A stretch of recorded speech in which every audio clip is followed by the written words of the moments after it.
For the first time since 2018, a new national champion will be crowned in Division I for high school 8-man football. And the first of the two semifinals brings us to a conference champion and a runner-up in a separate conference. The East Central Patriots out of Pinson, Alabama, with a loss to the six-time defending national champion Evangel Lightning, represent the ACSC here in Division I in the Panhandle. On the other side of the ball, the champions of the Southeastern Extreme Conference and the Freedom Cowboys look to have vengeance with their only national championship appearance in a loss to the Evangel Lightning back into the last couple of years. Welcome to everyone watching around the world. I'm Spencer Thompson alongside Eli Cornett. Will Morrow joins us on the sidelines. Proud to be with you in Vernon, Florida.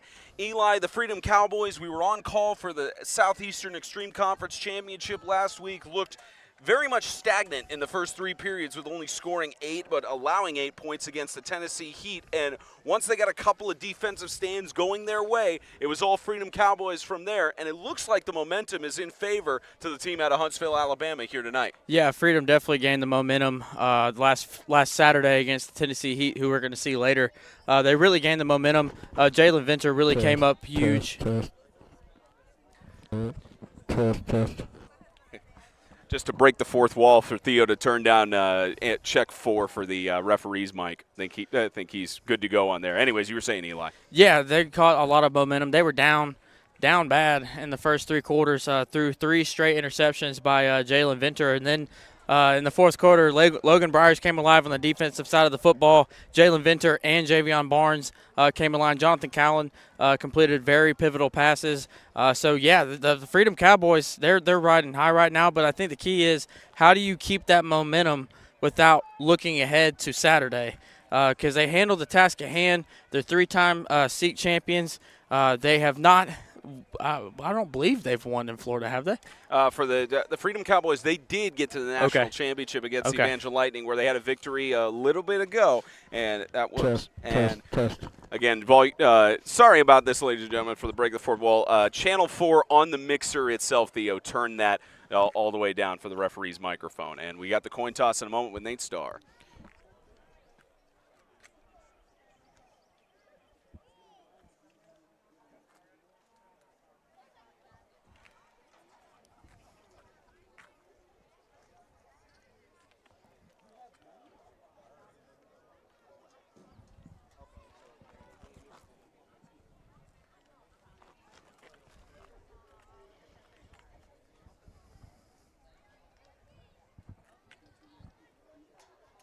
Thought we were going to have an announcement here, the coin toss stuff. I guess that's going to be after the procedures are done.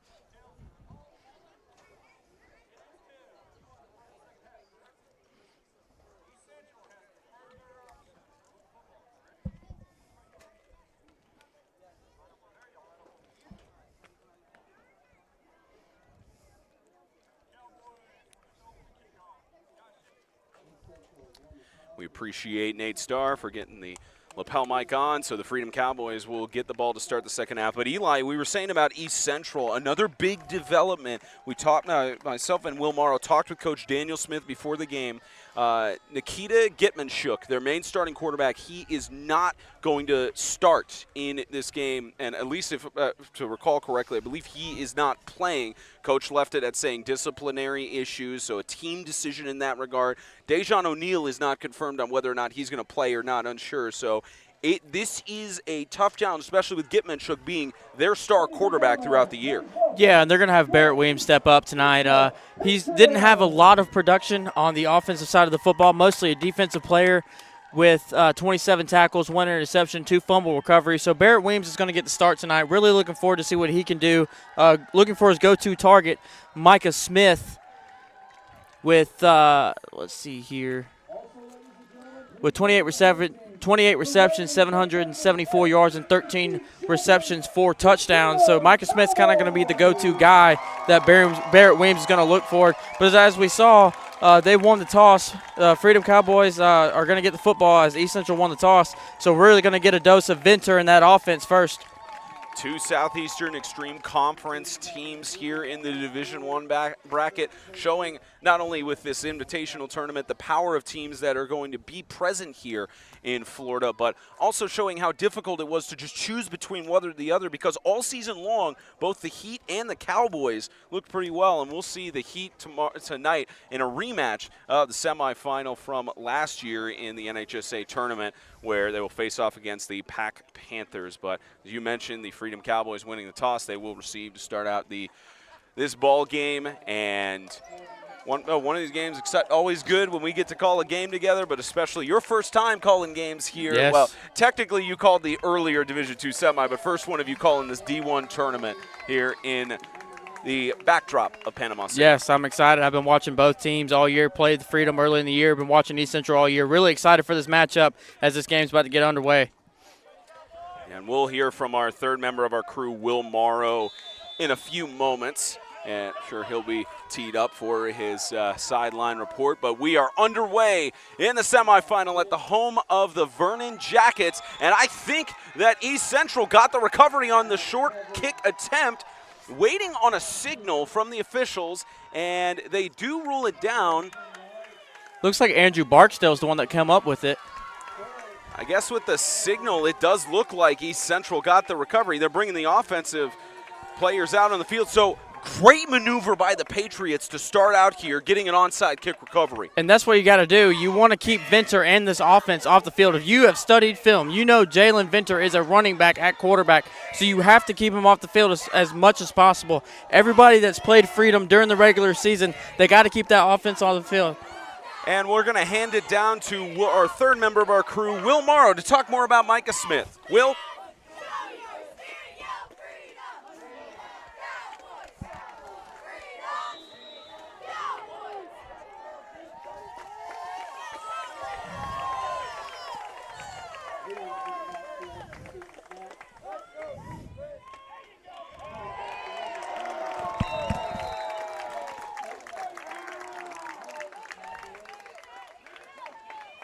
Yeah, you're absolutely right. As we get this first play from scrimmage, a loss of a couple yards for a 2nd and 12. You talked about the stats of Micah Smith. He also leads the team in sacks and fumbles on the defensive side, but Coach very complimentary of him being a spiritual leader. It also helps. I'm pretty sure they're related, if I'm not mistaken. And even if they're not, even if they are not, still very complimentary of the junior.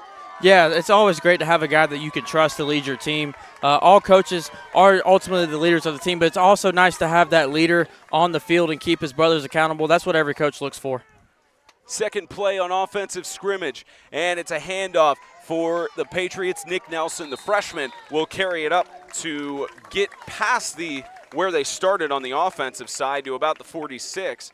Actually, they'll get this up to the 48 for about a 3rd and 9. Yeah, just a straight dive play there by Nelson, just getting up to the second level. Looks like we're going to have a 3rd and 8. Able to escape, I believe that was Colton Taylor. I believe that made him miss. Yes, Colton Taylor. Made Colton Taylor miss. Briars on the tackle there. So your third and long. I expect Micah Smith right down here. He's going to be matched up against, looks like he's going to be in the slot. So he's going to be on Eli Carr, who came up with that big interception last week. Yeah, Joey Carr, his father, not his grandfather. I know his family having a lot of fun with that He's been week. giving you crap all week. Yeah, and that was on me. Absolutely on me. In motion, slung out to the left side and looking like some holding, but it doesn't matter. The catch by Micah Smith, the spiritual leader and the leader to start out with this offense. Touchdown, East Central. Not bad coverage there by Eli Carr, covering that corner out by Micah Smith. Micah Smith just more physical at the point of attack, getting to the ball, able to get him off, break that tackle, and get to the end zone. Great job there. Great first play by Barrett Weems. First time starting at quarterback, I believe, this year. This offense not missing a beat, getting the ball to their go-to guy. He didn't play on varsity as a quarterback. Coach clarified he was on the junior varsity team. A lot of trust to put him in at the sophomore position. And asked him beforehand, you feel like he's ready to go in this thing? He said, we'll see. He's not sure. And doesn't look like there's any doubt there as we have a PAT, but this will be moved back a couple yards. We'll hear from Nate Starr for the first time tonight.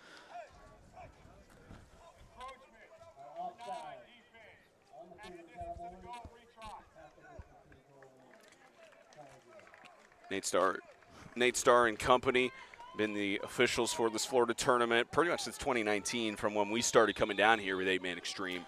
And They're also using replay this year. Both coaches have one challenge, and they have to have at least one timeout to be able to use it. Unsuccessful charges them a timeout.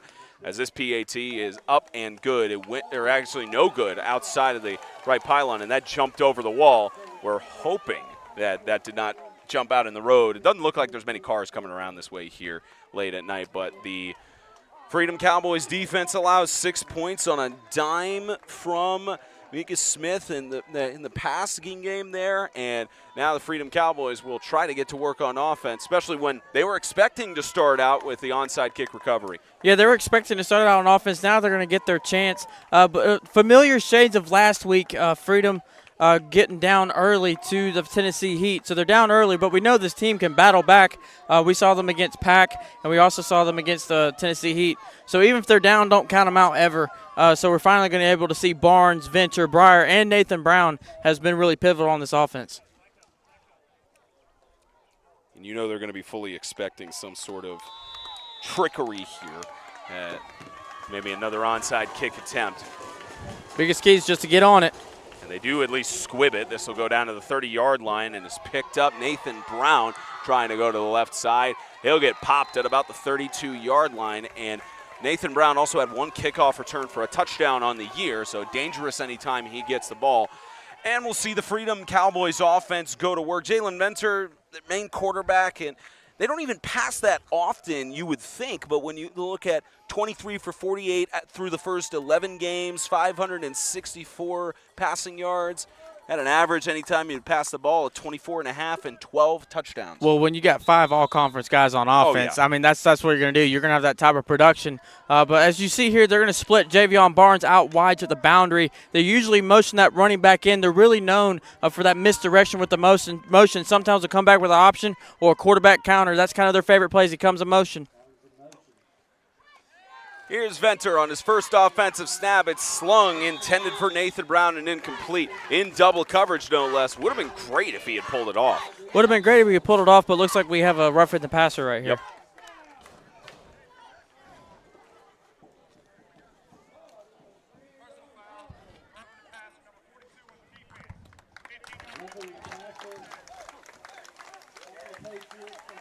Yeah, you're right about that flag in the backfield. It's especially in the high school level, you prioritize player safety, and certainly it's transcended down to this to the NFHS rule book of that any sort of contact to the head, and pretty clear and cut there with roughing the passer. Yeah, and everybody from NFL, college, high school, 8-man down really wanted to prioritize protecting the quarterback. The quarterback's one of the most vulnerable positions in the game of football, so you really want to keep those guys safe. Look for another motion here. Barnes probably coming in motion. Yeah, they have him in motion. That was Barnes. Toss up. Oh, what a catch! Almost looked like an interception. And there goes Javion Barnes. He had 4 touchdowns receiving through the first 11 games. And just like that, the Cowboys are back in it. All conference to all conference. Javion Barnes goes in motion, goes for a little arrow route. Venter's able to roll out and just dump it off to him for the go-ahead score. He took off and he was gone, and no one else could catch him. Could catch the all-conference running back for the Seek Conference. Got honored last week for that. It was sort of a toss-up between him and Logan Bryers for most valuable player in that Seek championship game. Of course, going to the senior on the nod since Barnes has one more. Or I beg your pardon, it was Venter. It was between him and Bryers. But Barnes was also good in that championship game, so he could have gotten the honors as well. But at least what we're looking at now, it is a chance to go up by 2. Look for the quarterback to go the other way. A toss to the right side, or they'll give it a chance. That was Venter who had the option to toss it back, and that will result in the score being tied at 6-all. 9:39 left to go in this first quarter here in the semifinal for the Division I National Championship Tournament.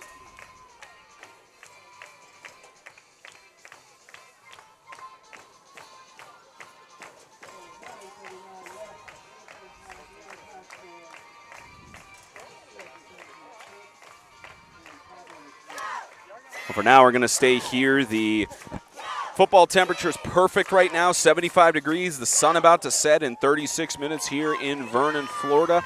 And You know, the last year, first time that the NHSA hosted their tournament here with the longtime host Pete Edwards Field. The property got sold and turned over. The city owned it and decided to demolish the property and or sell it to various other buyers. Not sure where exactly it is now in terms of who owns it, but big leap to go here to Vernon High School and find another area because they were thinking about staying in Panama City Beach, but most of the venues did not have a lot of bleachers to accommodate the fans. And second year here, and the only pet peeve at least we have on a media side is that the cell connection isn't great here. But and the last 2 years it's rained, but granted it was raining in Panama City too during the last 2 years. But it's supposed to be sunny the rest of the weekend. Every time we come down to Panama City, that has been a pleasurable experience. Do you want the nice Florida weather? Or you want that Gatlinburg ice and freezing cold? You know, I'd rather be cold and shivering than hot and sweaty. I've realized that in my lifetime. The Tennessean would rather be cold. I absolutely would be. I never got used to the heat. This will go out of bounds at about the 25-yard line. They'll have the chance to re-kick, and I'm sure Nate Starr will give us the clarification on that here.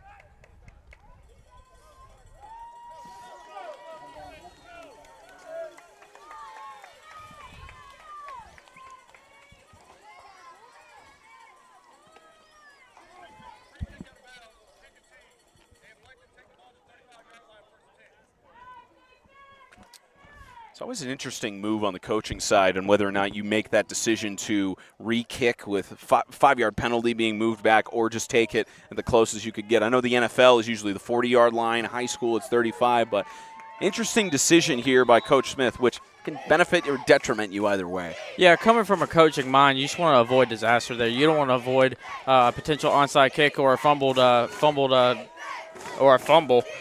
So smart move there by the coach. By Coach Smith just declining the penalty and taking the ball at 35. Now we'll see East Central try to get a response after the score being tied by 6 with Javion Barnes rushing it. And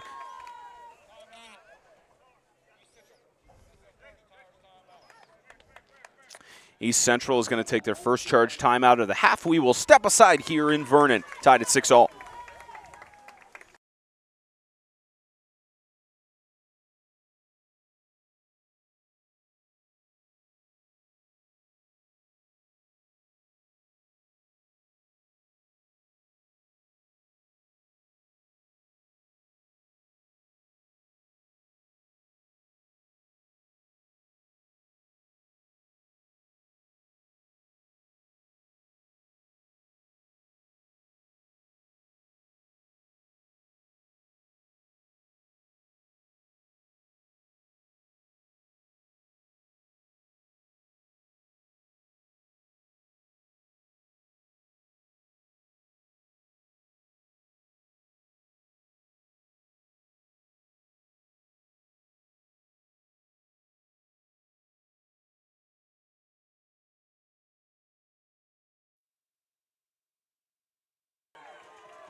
East Central gets a chance to regroup after the timeout. They've got 2 remaining for the half, and in motion is Getmanshuk wearing 12. That ball goes over and out. So we're talking about that Getmanshuk, unless somebody else is wearing 12. But at least from the pass there, it looks like that's the key to Getmanshuk.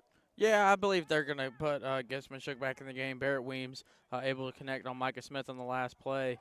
Looks like Getmanshuk is going to stay in the game as Barksdale comes in to replace Micah Smith. But if you're Coach Smith, you're not mad at this start. You've scored on the first drive. You kept Freedom from getting the 2 points. You want to avoid a disaster like last week against Evangel. But overall, great start here by the Patriots. And the trend we've seen with both of these teams on the year is whoever starts strong is usually the one who ends up with it. Little bit of a flub on the ball control by Nelson, but it doesn't result in a negative play. They get a gain of a yard for 3rd and 9. Yeah, Logan Briers. It's just Logan Briers, man. Logan Briers and Jalen Venture, the 2 all-conference linebackers combining on that play.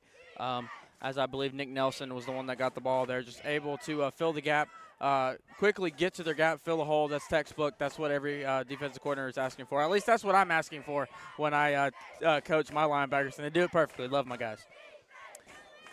Yeah, you were having a little bit of potentially scheduling games while you were down here. Got to do a little B2B. Got to do a little B2B, man. Gives you a chance, and all the other coaches doing the same thing of the B2B networking side. A little bit of a high snap. This one slung to the outside. Micah Smith just outside of his reach. Nathan Brown in coverage. It'll bring up 4th down. Yeah, Nathan Brown able to get over from his safety spot, able to connect. I believe it's that corner. That's my fault. He was that corner. Way to get back on top in man coverage, stay on him, really shield the receiver from getting the ball, not doing any sort of funny business, being a little bit handsy. So great job there by the all-conference player. So 4th down and 9. Likely they will punt it away here.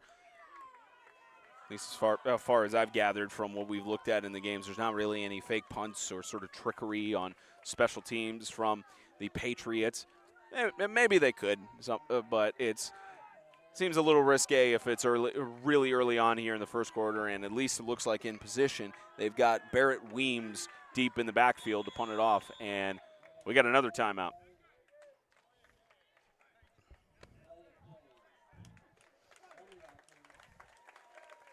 One guy almost looked like that because it looked like one of the official near East Central was signaling time. So yeah. I guess it ended up being a delay of game. Yeah, one guy I do want to point out real quick for the Freedom Cowboys is A.J. Cedarstrand. Really low-key guy, doesn't get a lot of playing time, but as the years go on, he's really come up big for him. Had a few big plays against us, so really good player for the senior. Looks like Logan Bryers almost got the punt blocked there as – decent punt, goes to about the 40. They'll spot it at the 45-yard line, and Freedom's offense will get back to work. Yeah, and the biggest thing for the Freedom Cowboys is they want to be able to run the ball like we said earlier. They want to move the clock. Really good credit to this offensive line for the Freedom Cowboys. Sam Trotter's a guy we talk about a lot, along with Julian Harden and Colton Taylor. 3 really good guys on the offensive line. That really make Venture go, along with number 42, Bryant Griffith. He's also another outstanding offensive lineman, and they had a little bit of trouble against Pack in the opening in Gatlinburg to get this thing going, but now that they've kind of figured out and gotten the system, they've really got this thing going. Yeah, led 14-0 in that game, ended up winning by a slim margin of 14-12. Keeper for Venter, and he's got space. He does this so well throughout the season. Once he gets free, no one can stop him. Another rushing touchdown for the star in Jalen Venter. Yeah, they put Javion Barnes in motion. The whole entire defense is looking at Javion Barnes, forgetting about number 9. Jalen Venter comes to the outside, fakes the pitch to Javion Barnes, and takes it right up the gut for an easy 6 points. We may have a highest scoring affair on our hands with the way this game has gone. We're not even 4 minutes into the first quarter, and we're already at 12-6. We've been talking about controlling the clock for the last 20 minutes. It's got a back and forth shootout.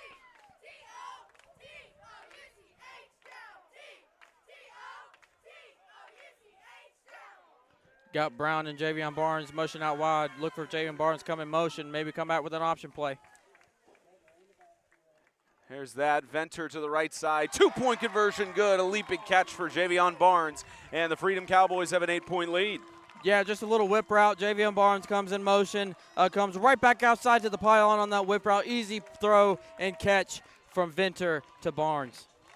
14-6, 8:17 left to go in the first in this national championship semifinal. Freedom Cowboys take back.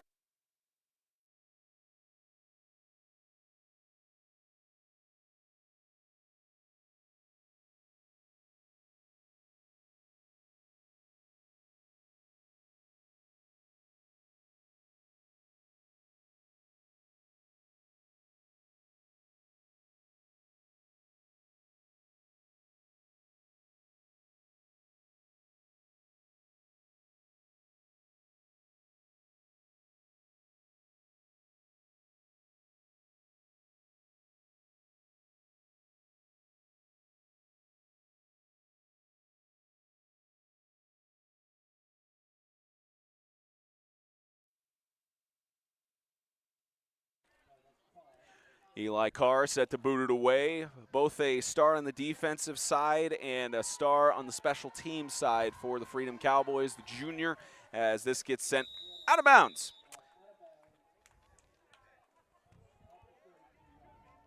Here's Nate Starr.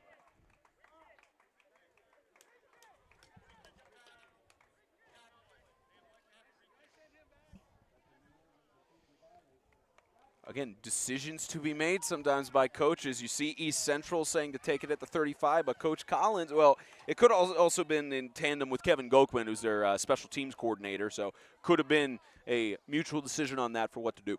Yeah, it could have been a mutual decision on that. Eli Carr is known to be one of the really good kickers in the SEAC conference.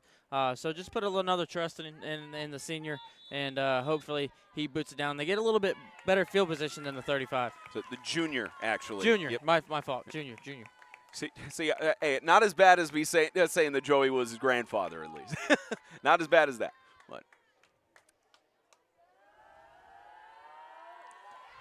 kicked away by Eli Carr, and this will be picked up by Andrew Barksdale, the senior, trying to cut back for the return, and he's brought down by Julian Harden, the freshman, at just outside the 30. That's textbook. Stay in your lanes, break down, make the tackle. Great job there by Harden getting Barksdale on the ground to set the East Central offense shop up at the 35-yard line. I believe it's going to be the 32, my fault.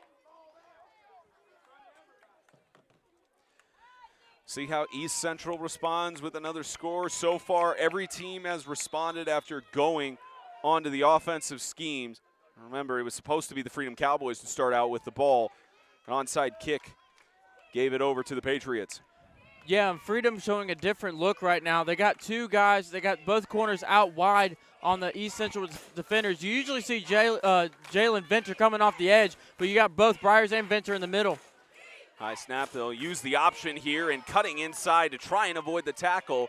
Took several men to bring Nick Nelson down, star freshman who had 15 carries for 175 yards and 2 rushing touchdowns on the year.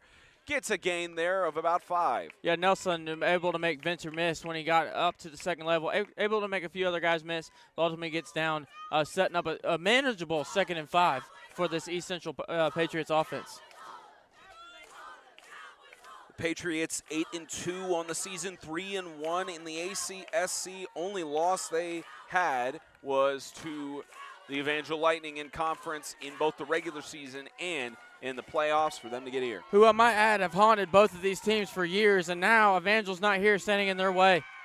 Handoff up the middle and stuffed there. I believe that was Judah Bush who got the carry there. He only had 1 rush for 1 yard on the season, and that'll technically be, I believe, 2 rushes, but he'll get a couple of yards for a 3rd down, or maybe 1 there for 3rd and 4. Yeah, coaches always want to try all their guys out. They really want to get all their guys in the game, kind of see what they can do, especially in a game like this. You want to give all your guys an opportunity. Sun's starting to go underneath the tree line. We're enjoying that for sure in our vantage point. No more sun sticking in the eyes. And in the pocket, looking as Gitman shook. He'll air it out down the middle and got the better of his man. Brought down for a touchdown-saving tackle, but Micah Smith brought down by Nathan Brown, but it's still a gain of about 50-plus. Yeah, Micah Smith there beats Nathan Brown on the post route, is able to get up and get the ball and set the East Central up. They're inside the 30. Maybe more around the 40, 50-yard gain side instead of 50-plus, but still a great reception there from Micah Smith. Led the team in the regular season and through the ACSC championship with 28 catches, 774 yards, 13 receiving touchdowns, and he's got another big catch there. Brings us to the 15-yard line inside the red zone for the Patriots. Gitman shook. Again, he'll sling it to the right side, and it's another catch. Beat his man. Barrett Weems to the end zone. Touchdown. Yeah, just hits him on the crossing route, able to get in the end zone, beats Eli Carr, and is able to get the East Central Patriots back within 2 points. Both teams missed their initial 2-point conversion attempt. The Patriots trying to capitalize here and tie it up. Barrett Weems getting the catch. 5:44 left in this first quarter. Still with the scoring affairs back and forth. We're still in the first quarter right now, so that second semifinal might be starting a little bit later if we're on pace here. The other two semifinals in the Division II bracket. Lasted about 25 minutes in the first quarter. Keeper there, and Gitmanchuk gets surrounded by the defensive side. And the Cowboys will retain the lead at 14-12 with 5:44 remaining in the first.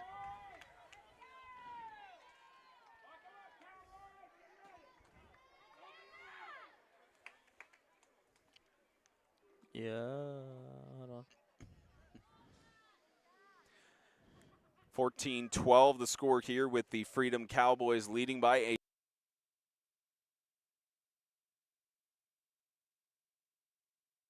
All right, I'm good now. Oh, the amp stuff.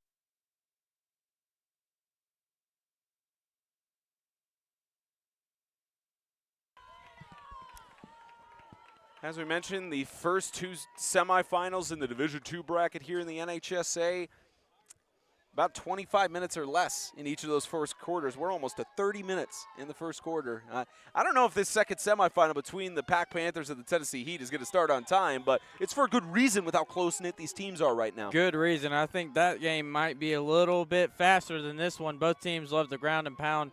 Pac Panthers obviously want to ground and pound on that as Freedom gets on the offense side, gets on the onside kick. But Barrett Weems having a great game so far. He's got 1 touchdown passing and 1 touchdown receiving. He's really been their go-to guy and really had a really quiet role throughout the season this year. During this game, he's really had a big role.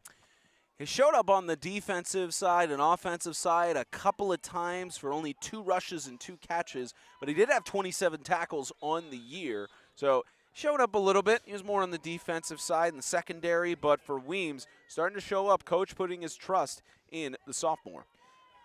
Yeah, the sophomores, like we just said, has stepped up in a big way. All right, we got Jalen Venter back on the field for the offense. You got Nathan Brown lined up out here on Barksdale. Look for that matchup. They like to pass it on first down. And he's surprised there that Venter keeps it with a man to block. If he could get past the final player, he may have had a space. It's so hard to bring him down when he's making continuous spin moves like that. And there's a reason why the Freedom Cowboys faithful love Jalen Venter. He's a running back playing quarterback. And every single coach in Seek that I've talked to, it does not take one guy to get him down. You have to have multiple guys to get them down. And East Central just learned that the hard way. Might be one of those they're trying to continually learn throughout the game, because you've got a couple of breakaways there for the young man, the sophomore, or I beg your pardon, the junior, who, again, he's got 1 more year in high school, and he's still making moves like this. Oh, tell me about it. I got to face him at least 1 to 2 more times, dude. You guys on the road at Huntsville next year? Oh, yeah. Oliver Johnson, now this? Come on, man. They've had a lot of good players over the years down in Huntsville. He'll get the option on the run to Javion Barnes, who's got space on the outside. Javion Barnes trying to high step, and he does get into the end zone. Touchdown, Freedom Cowboys. Just an outside zone play there to Javion Barnes, able to outrun the East Central Patriot defense, able to get to the corner and get into the end zone to put the Freedom Cowboys up 8. We do have ourselves a ball game. I don't think East Central is quite out of it yet, although they're by no by means, 8. No.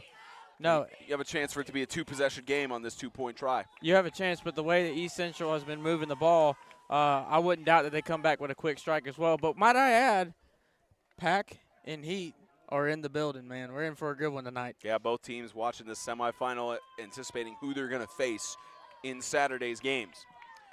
Division II bracket already finalized for the consolation and championship game. Those will be at 4 p.m. and 7 p.m. on Saturday. Actually, I beg your pardon, 10 a.m. and 4 p.m. Helmet came off on the 2-point conversion attempt, keeps it an 8-point game.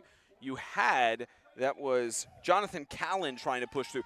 We looked on the field during pregame warm-ups, at least Will and I did, that Jonathan Callan was warming up on the quarterback position. And you and I talked about this in our production meeting last night about it looked like Callan, the sophomore, may have been primed to be the starting quarterback, or at least getting some reps in for the Freedom Cowboys. But Coach Collins and company still putting their trust in Barnes and Venter. It seemed like they may have had some injury issues, but no problems from what we've seen through about halfway in the first. Yeah, no issues at all. Callan was one of the guys that really kept them in the game against the Heat last week. Pivotal player. Started the year against Pac at quarterback. Has kind of been in and out. He's kind of their passing quarterback. Venter's kind of their do-it-all guy. But I wouldn't doubt that we see more of Callan as the game goes on. kept at an 8-point game to prevent the 2-point conversion attempt. The Patriots defense trying to stand as tall as they can on moments, but tough challenge ahead with the opposition that they are facing. Yeah, but you're only down 8. You get a chance to drive down and score again. Again, Barrett Weems and Micah Smith have kind of been your go-to guys right now as we see Barrett Weems back to return the kick. So I wouldn't doubt you have a chance to go down there and score and potentially tie this game up. This gets picked up at about the 15 on the return. Looks like it's Barrett Weems trying to weave through, engulfed at the 30-yard line with 2 players surrounding him in the secondary. That was Bryers and Levi Hall, the freshman, getting a tackle there on the kickoff return. Yeah, and Levi Hall, you like to get your young guys out there. You get them experience. They're the future, right? So you have to get your young guys out there, really get them experience. And going back to Logan Bryers, he's kind of their do-it-all guy on the defensive side. He can come off the edge. He can play the Mike position at linebacker. He's kind of your do-it-all guy. 2-time all-conference, both at running back and a linebacker. Last year got linebacker all-conference. Is actually going to Gatlinburg this year. He announced that he's going to Gatlinburg. A bunch of players on both teams are going to Gatlinburg, so really looking forward to see how this thing plays out. A lot of invitations already being sent out and players confirming on their social media their commitment to be at Rocky Top Sports World next month. We'll be there for all of those games as well.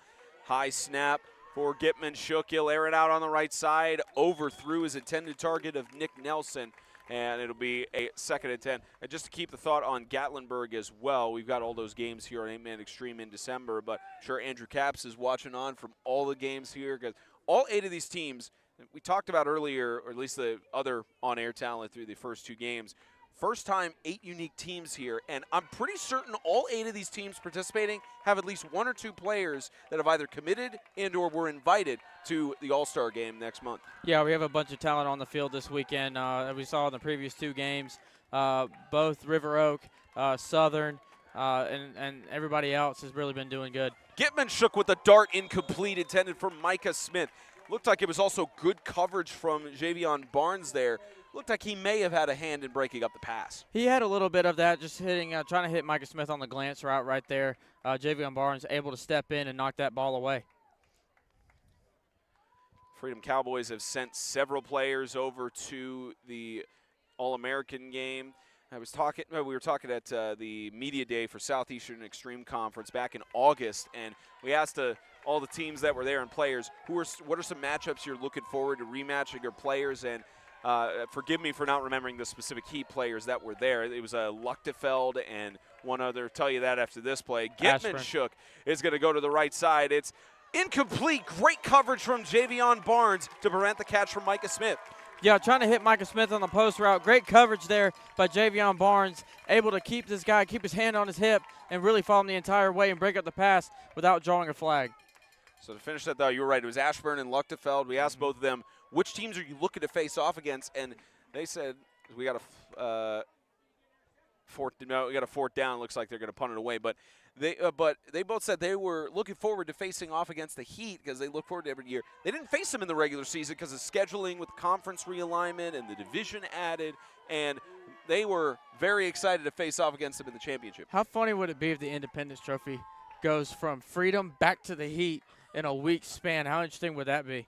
That'd be interesting. Here's Javion Barnes on the return. Dangerous on the punt returns. Ooh. You see him weave around the ball in between his hands, and he still can't be brought down. Javion Barnes had 1 punt return for a touchdown in the first 11 games. Couldn't quite get it there, but gets down to the 25. Looking like Steph Curry going behind the back, trying to get to the rim. Great play by Javion Barnes, able to cut up the middle and get outside and set up the Freedom offense in great field position. You talk about two teams that are poised to potentially face off against each other in the Division I National Championship on Saturday. Depends on how the Tennessee do, because Pac Panthers are a very challenging team to face off against. But you're right, if within the span of a week the Independence Trophy goes back to Mount Juliet, it would be a great matchup to see that on Saturday night. In a better story. Story. I think Pac and Freedom, there's a lot of storylines whichever way you look at it. It would make our own James Shannon very happy. Especially with the Sikh teams facing off. Carry up the middle attempt by Logan Bryers. He gets swallowed up by that defensive line of the Patriots. listened back to James Shannon on Extreme Talk, which is every Sunday at about 3 p.m. Central, interviewed coaches throughout the offseason. He interviewed Daniel Smith leading up to the start, and James asked of all the coaches, what teams would you like to face off against, or which ones do you think you would try to get on the schedule in the future? And Coach Smith also said, be interesting to go up against South Haven because it's Battle of the Patriots and have that match as well. He had the same thing of talking about facing off against Freedom or Evangel or any of the other teams that they faced this season. They always look forward to the opportunity to play against really good teams to measure where they are. And they're playing against a really good team now, a really good player, especially as Venter still is not being wrapped up. Had a little bit of a stiff arm there. He's finally brought down inside the 20. The tackle there by Cade Best. Yeah, just a QB power play right up the middle as Venter is able to get up to the middle. I believe the ball was being spotted at the 19-yard line, so great run there by the junior.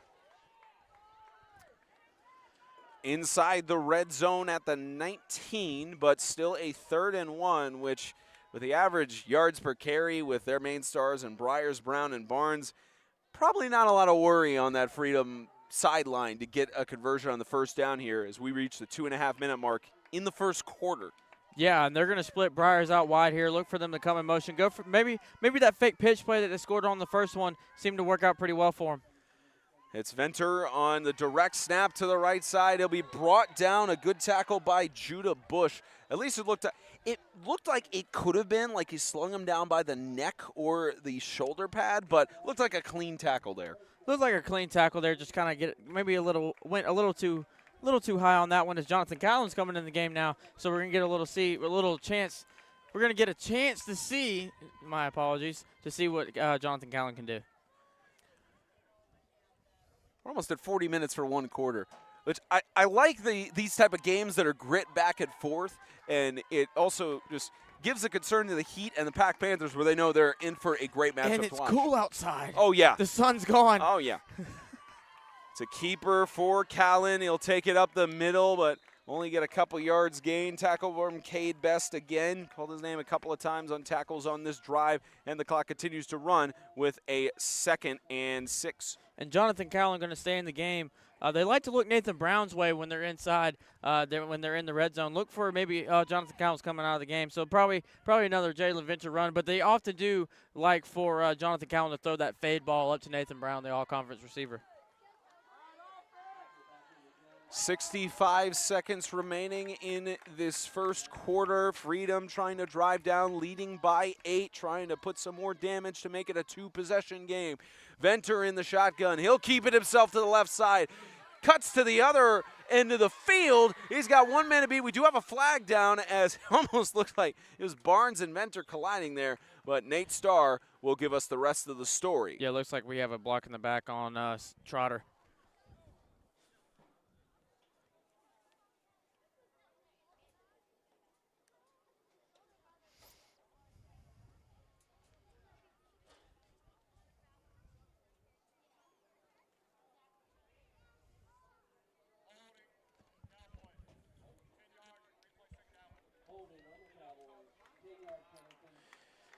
.9 left in this first quarter, so it looked like it was a good game.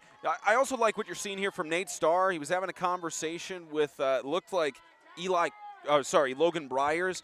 I always like that sort of that's not preventative officiating because he would talk beforehand, but giving his clarification there and the players not being afraid to talk to them to figure out how they could do better. Yeah, just giving them a simple explanation of what they did wrong. To not even just kind of prevent something like that and even coach them up in certain ways as well.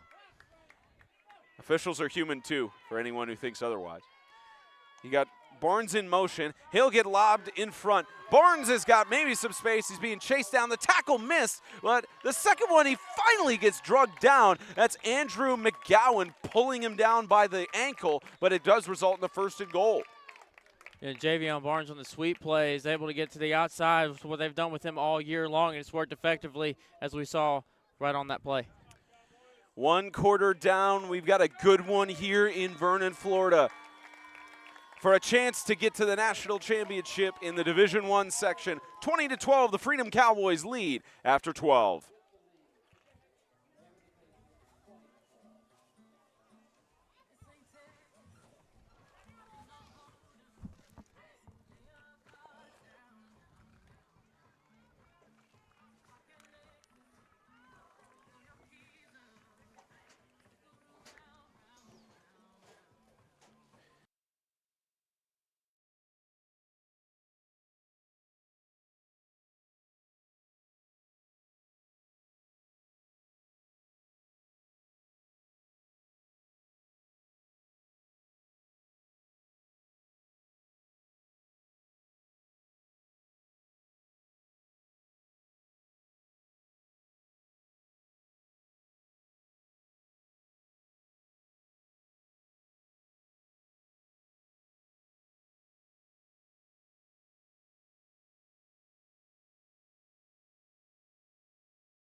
Start of the second quarter here in Vernon, Florida, in this national semifinal for high school 8-man football. Division I bracket. First time that Division II was brought back since 2021. They stopped it for a couple of years, couldn't get enough teams to come down in the invitational side. They try to host as many teams as they can, at least of the 8 teams for all intents and purposes, do that Division I and Division II game, because especially you have teams that couldn't necessarily compete in the Division I side because of whether it's player roster or if it's regular season. Here's a carry up the middle, a touchdown for Javion Barnes, and the Cowboys are up by 2 scores. A simple inside zone play to Javion Barnes, able to get up the middle and score that easy touchdown for the Freedom Cowboys. And if the Patriots defense and offensive side, if they are not careful, this game can get really out of hand. Now, I know the scoreboard says 2 on it right now. It looks like it might be a light issue.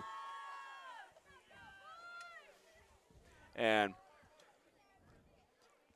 well, we'll get a couple of moments. We'll hear from Will Morrow after this 2-point conversion attempt. There's the scoreboard now saying 26-12, so could be getting out of hand in a moment. But here goes Venter, who will keep it himself, and has got the 2-point conversion, 28-12, just 7 seconds into the second quarter. Let's hand it down to Will Morrow.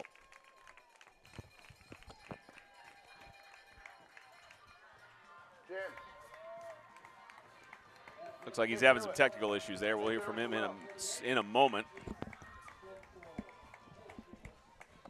Thank you, Spencer. What more can be said about this dominant Freedom Cowboys team? Proficient at scoring on both sides of the ball, as we saw at the SEAC championship game last week against the Tennessee Heat. Tight game through 3 quarters, 14-14 all. But thrown wide open by a fumble recovery in the end zone for a Freedom Cowboys touchdown that opened the floodgates for a 30-14 victory over the Heat, who are playing the Pack Panthers in the upcoming 7 o'clock window. Yeah, he's absolutely right. It was a tight game through 3 quarters, or pretty much 3.5, and a lot of things going well on the defensive side for the Cowboys in Fayetteville, Tennessee last weekend. I mean, at this point, because it's Thursday, like 5 days ago. Yeah, it's crazy to believe how quick these teams have to turn around, yeah, and then turn around again and play another game Saturday. No matter win or lose, they still got to play another game, and then they finally get that rest. Ball touched by Andrew McGowan, who will pick it up at about the 5-yard line and try to get a return, but Logan Bryers is in pursuit. He's got another player who brings him down, and that's Eli Carr, making plays on special teams, on the defensive side. Eli Carr's got another one. He's the energy guy, man. He's the one that gets his team up. The junior really doing a great job on like you just said, Spencer, on every phase of the game. So shout out to the junior for making that tackle. Shout out to his dad, Joey, for getting the crowd hyped up as well. We can always hear him. His father. That's what I said. I said Joey Carr. I didn't attribute it and stuff, but there you go. But yes, Joey Carr. We can always hear him when he's getting excited. Talked about he missed the games in August, had surgery and had to sit at home and watch the games, and now back on the road and everything. He was telling us as well he enjoys golf, but he had surgery on his collarbone, I believe, so he couldn't even golf. He doesn't enjoy golf. This Freedom Cowboy crowd getting a little bit rowdy. Feels like they're back at home. This is Gage Spicer to the left side. Can't get outside of the reach of Eli Carr. Tackle for a loss, and it's a big one of 7 yards. Yeah, and Eli Carr coming from his corner spot, flying to the ball to make a key tackle for a big loss for the East Central Patriots, setting up a 2nd and long.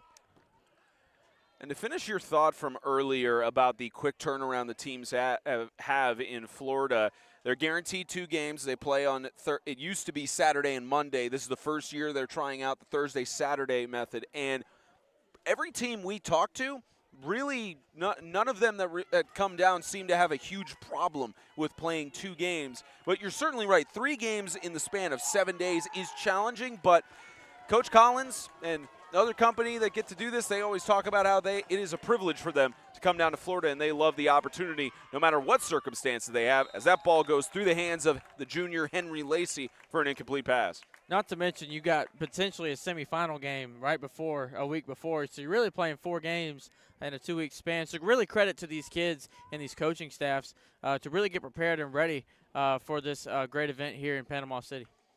Yeah, the Division II bracket earlier, we had Southern Prep had their, I believe it was their quarterfinal playoff game where they lost against the opposing team, and it worked out because if they won in their semifinal, they wouldn't have been able to come to Florida and decided that last second where you've got other conferences that purposely schedule their championships the week before this tournament, so that way more teams have the opportunity to go down. You know, even though you have some conference champions that choose not to go because they decide to focus on basketball or other sports, but the teams that want to go, they decide to go. I mean, even last year, Pat came down here to play a conference championship right after.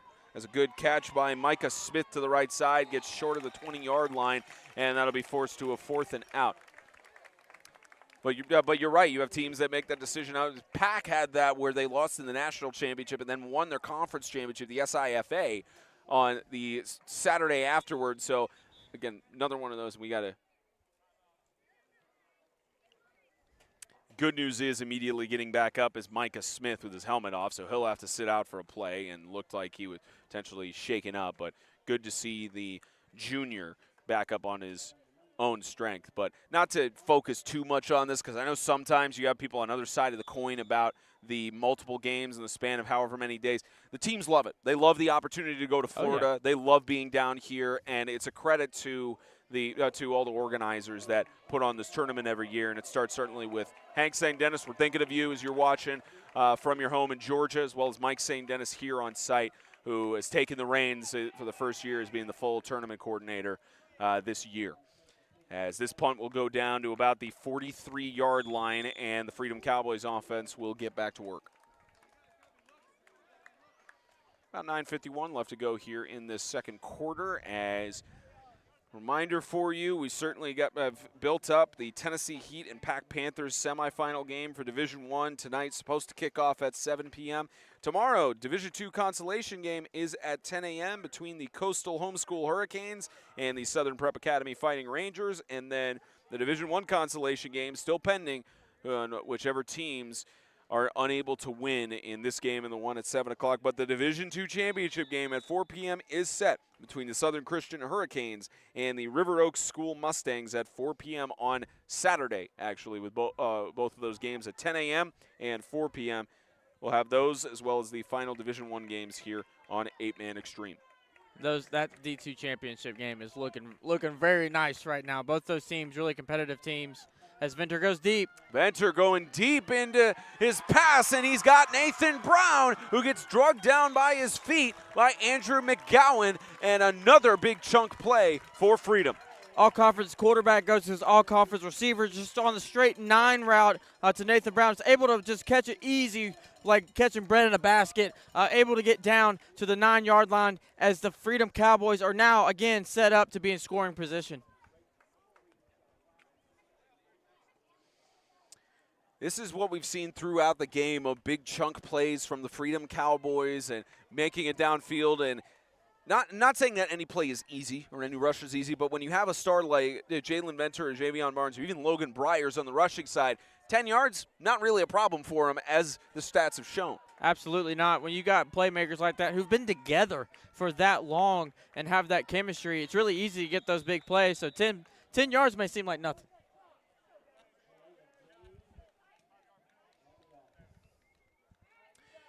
Move it back about 5 yards there to about the 14-yard line. And clock continues to run with 9 left to go here in the first half. You got Venter alone in the shotgun. And he will bring Barnes in motion, and a low snap, but didn't seem like it was a problem. Found the opening, cut past the defender, and Venter has got another touchdown for the Cowboys. It's not how you start, it's how you finish. Fumble snap there by the junior quarterback, able to make up for it, and get into the end zone for another Freedom Cowboy score. So far, we've seen 2 Division II semifinals that have gotten way out of hand, both of them having to enact the mercy rule. You're certainly hoping that does not become the case here for the East Central Patriots, but I know it's the second quarter and there's plenty of time, but any drive out here for the Patriots, you got to score and you got to make a stop. Yeah, you got to score and you got to make a stop. You have the chance to get the ball back to start the second half. So if you're able to get a score here, get a stop for the next drive, be able to score, you're right back in this as they pick this off. Yeah, that was almost an interception for Levi Jett of the Patriots. But remember, in high school, 2-point conversions, you can't return the ball back. It hasn't quite gotten down yet to the high school level. 34-12, Freedom Cowboys lead over the East Central Patriots.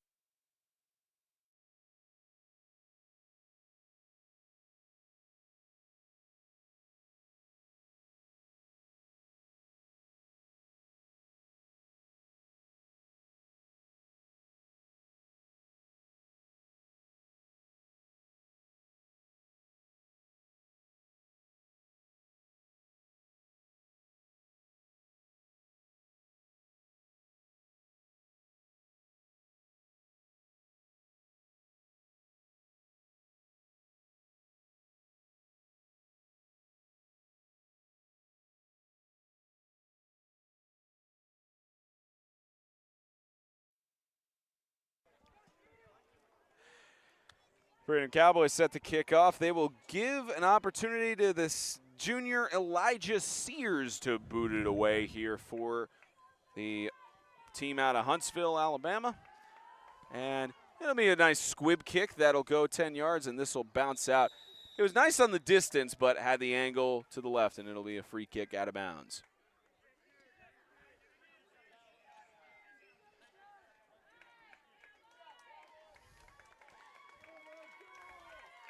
And that's something we've seen kind of throughout the entire day. A lot of free kicks out of bounds called today. So that's probably something all these teams are probably going to get cleaned up is to avoid these free kick penalties. Yeah, they got the off day tomorrow to work on all of those circumstances. But they'll move this ball back to the 35-yard line. I believe they just usually, the teams go through a walkthrough. There's not a full practice in pads or anything on Friday. They just go through walkthrough on schemes, designs, and all of that. Some of them do it on the beach too, which you think it's sometimes tough where you talk about some rough field conditions as that was one of the weirder bounces, or not even a bounce, the ball going down I've seen in a while, as you got a decent return here from Judah Bush, the 8th grader for the Patriots. Got the ball about 10 yards when he picked it up, but that was one of the weirder bounces I've ever seen, or where the ball just kind of stuck down in the dirt. That's kind of what you want to see on a punt, just kind of stop there right on the 1-yard line. But great kick there by Elijah Sears, able to avoid that free kick out of free kick penalty again, setting the East Central Patriots up in their own territory. Yeah, 8:27 remaining in this first half. A 22-point lead right now for the Cowboys over the Patriots. Let's see what East Central could do. Their offense has been pretty good on the year, but you wonder how much gas essentially got burned out of them so far in this game. Sling across the middle, a good catch, and diving down, Barrett Weems will get a gain of about 4 yards. Yeah, I think that's the name of the game. You've been going for the deep ball on. Probably you've at least taken one shot on every single drive that you've had. Some have come up, some have not. So if you want to get back in this game, take the short stuff, just like you had that connection from Getmanshuk to Weems. So just take the little short stuff, take what they're going to give you, because Freedom is going to come a lot. They're going to come on a full-out blitz. So you really want to take advantage of all that open space right in the middle of the field.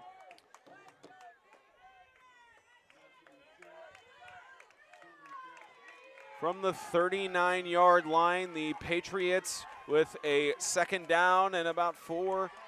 A scramble in the pocket, looking on the outside. He's got a man. He's got the catch in, Micah Smith. He gets past the tackler. A touchdown. East Central back in business. Another post route there for Micah Smith. Getmanshuk able to connect with Micah Smith, able to avoid the tackle by Eli Carr to get into the end zone to set up a 2-score game with 7:27 left. For East Central's not done yet. Gives them at least some sort of life from being down 22. And gives them a chance to regroup here. And 2-point conversion here at least makes it a 14-point game. As far as I've seen, neither side has anyone who could kick a field goal or point after a try. So the name of the game, 2-point conversions here, trying to make those after the touchdowns. Well, actually, we do have a PAT attempt here. They'll trust the sophomore, Andrew McGowan. Set to hold is Andrew Barksdale.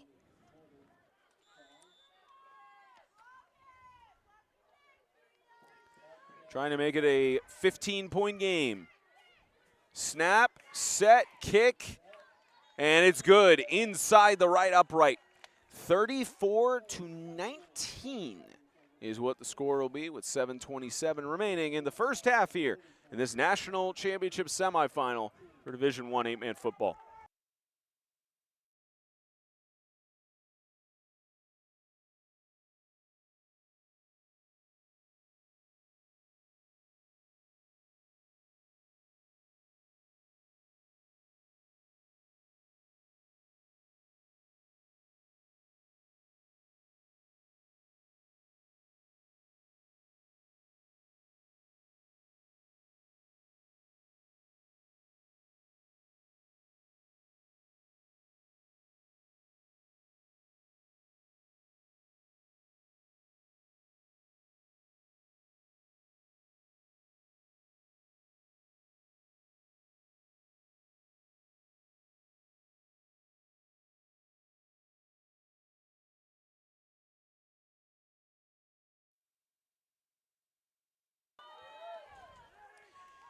McGowan set to kick off here. Seems like some new life for the East Central Patriots. And a squib kick that'll go down to about the 30. This will be picked up by Javion Barnes. Avoids the tackles. Javion Barnes from the 35-yard line. He's got a 75-yard kick return for a touchdown. Had one through the first 11 games, and he's got another one to put the Cowboys back into a comfortable lead. Speed kills. Javion Barnes picks up the ball and takes it for 75 yards down to bring this thing back up. 21 points. So great response there by the Freedom Cowboys to extend their lead to 21.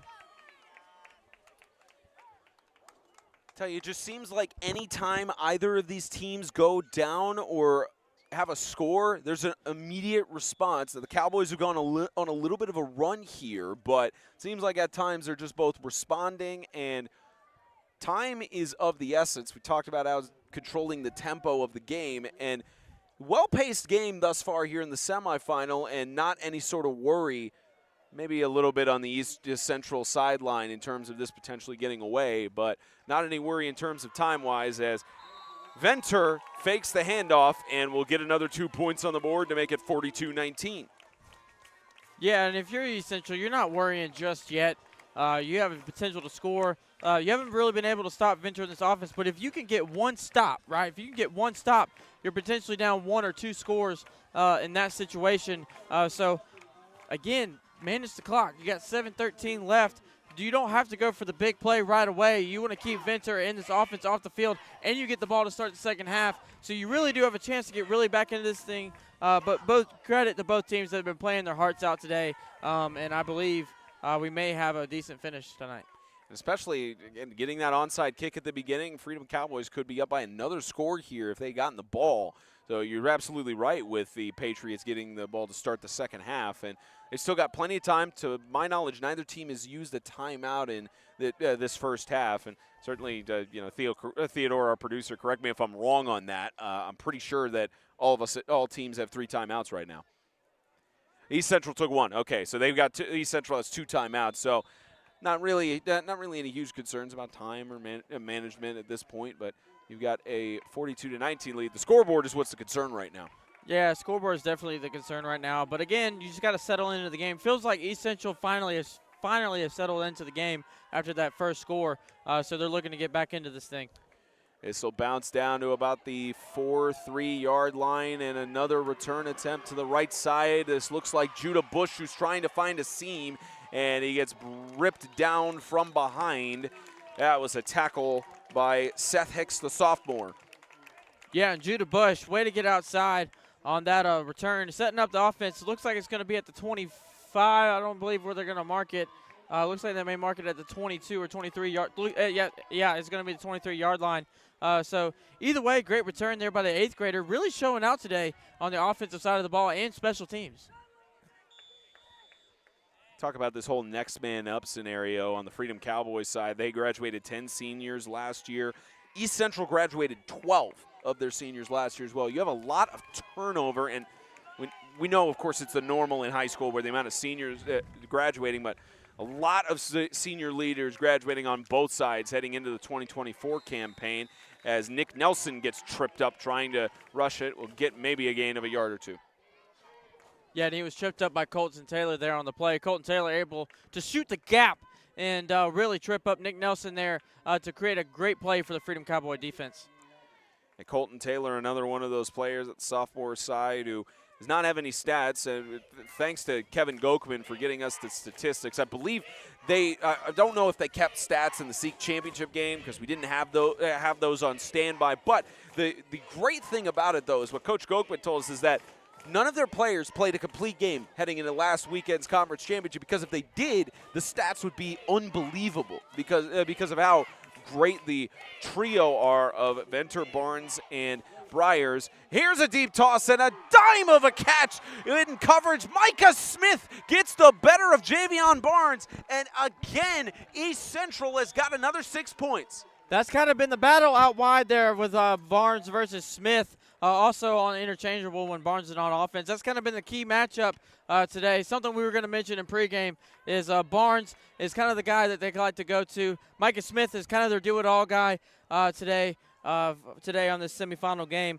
So really the matchup has really been having a battle out there, and it's really come to fruition today. Yeah, Barnes on the season has had 27 tackles, through the first 11 games, 27 tackles, 3 interceptions, 2 pick sixes heading into last week's conference championship.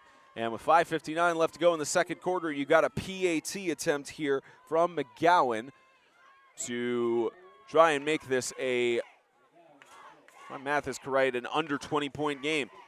And that's perfect through the uprights. 42-26. 5:59 remaining in the first half, and another response from the East Central Patriots.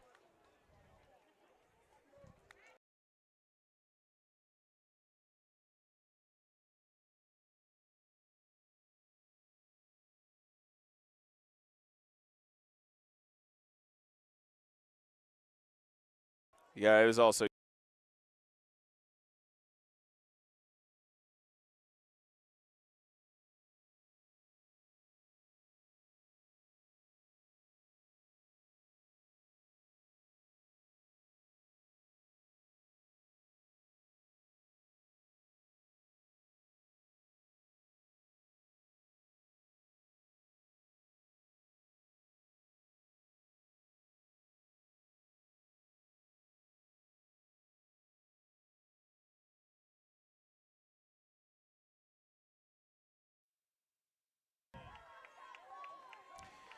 sophomore who just booted it through the uprights will boot it for an onside kick attempt, trying to go the 10 yards, and that was good anticipation by Eli Carr at the 50-yard line. And we thank all 100 of you who are spending your Thursday night with us to watch this semifinal. Be sure to stick around. Estimated kickoff, or scheduled kickoff, I should say, for the Tennessee Heat and Pack Panthers is at 7 o'clock Eastern, so just under 2 hours from now. And we got a good one here at 42-26. Freedom Cowboys have led the majority of the game, but still been a back-and-forth response battle between these two offenses. Yeah, both of these offenses have been really explosive today, putting up a lot of points as a defense coordinator. Like I said during the break, it makes my heart hurt a little bit to see these many points. But these offenses have really been explosive today, able to have a lot of production out of a lot of their guys. So we're in for a great matchup again. Like I've been saying throughout the entire broadcast, we're in for a good one. Here goes Venter keeping the ball, avoiding tackles as he does so well. Here's another chance, and finally yanked down by the knees by Barrett Weems. That seems to be the only way you can really stop Jalen Venter, is you have to trip him in essence. Not in the foul level, but you have to trip him. It's like standing in front of a Mack truck. You just got to take the blow and hope he gets down. Jalen Venter lowering the boom on that play. Jalen Venter has been the entire offense today, along with Javion Barnes. Really good. But I do want to give a shout-out to you and James Shannon for growing this thing and It's been a really great experience being out here with you guys. Really enjoying this and really hoping for a lot of more years doing broadcasts just like this. You make it sound like it's the last game of the weekend with No, that but I just want to sentimentality. go ahead and get that out of the way. I didn't want to be all teary-eyed at the end of the weekend, you know what I mean? Much appreciated. Barnes with a carry up the middle for about a yard or two, and this goes up to, or actually a loss of about 2 or 3 yards here for the second down. And, I even think about it as well. 2018, first time we covered the NHSA championship when they had to move it up to Dayton due to Hurricane Harvey. The aftermaths of the area were so devastated that traffic was just way overloaded, and calling that one on the, you talk about cold mountains in Gatlinburg, that was in the Smokies in Dayton, Tennessee. That was even more cold many years ago on that. But since then, we've been coming down to Florida since 2019, and every year it's just been a pleasure to be here and to cover these players and cover this tournament. Whether it's 4 games or 8 games, it's always been very much fun as we've enjoyed this one, and it looks like Freedom's going to call a timeout. And like you were saying, I mean, even from where you guys started, from going from MTAC down here to Panama City, even to Gatlinburg, and even doing Kentucky versus Tennessee All-Star game for the middle schoolers. Oh, yeah. Also, it's been a really cool experience for all of us. And we've got a great crew here. We've really been able to bond. We got here late last night, been really able to click, and we've been doing really well today, and we're having a lot of fun. I was going to say, you got here late last night because you had your responsibilities. The rest of us got here on site around like 6 p.m. James and his family even earlier, and we had our late night production meeting that went till about 12:30, where we're just talking through scenarios and storylines and what kind of great things we could cover in that circumstance, and a lot of hardworking men and women on this crew. And for the people who chose to go through Birmingham last night to get down here, I feel bad for you because I was one of them. Yeah, we were most of our crew here from the University of Alabama in Tuscaloosa, so we didn't have to worry about that much. Because from Tuscaloosa down to Panama aren't you City, lucky? We're not even having to. It's also not interstates. We pass through a couple of exits to get on the interstate, but we don't even go on it. Oh, you went Moundville straight down. That's what you did. There's not really any other option, at least directly. You could try to go interstates, but wouldn't really make a benefit there. Jalen Venter gets brought down behind the line, and you could tell Tucker Wadsworth and company really excited on that one. Yeah, Tucker Wadsworth able to get back and blow up Jalen Venter right there. That's something that the East Central defense has really needed. They needed a little bit of a spark, so maybe they got a little bit of that right there to really get this defense fired up and ready to go with 3:55 left in this half. Yeah, Wadsworth only had 4 tackles recorded heading into this game, so that's a big reason why, is he's been on that defensive line and hasn't gotten as many opportunities to get these tackles for losses. So great maneuver there by the senior. Along with Judah Bush. He's also in the game by outside linebacker. He was in there as well.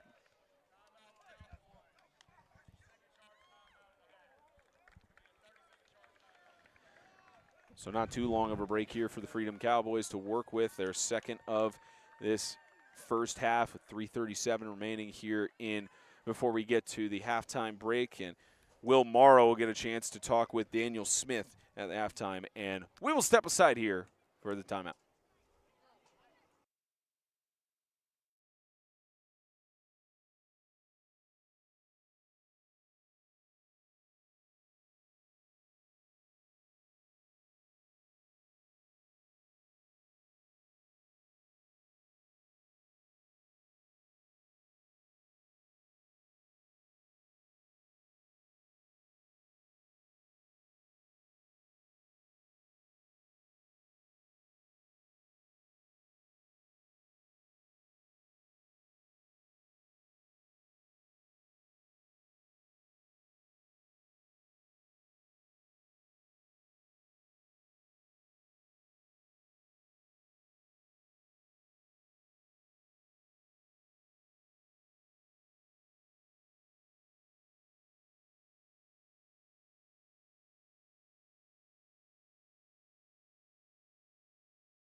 All right, ladies and gentlemen, we apologize for the technical issues. Venter was – oh, good, we have the replay on there. Venter was under pressure, and Andrew Barksdale on his 3rd interception of the year, and in a big moment getting closer and closer to halftime. The senior steps up, and East Central has it back on offense. Yeah, East Central able to get that stop that they needed. Barksdale coming up with a huge interception. Venter throwing 3 interceptions last week.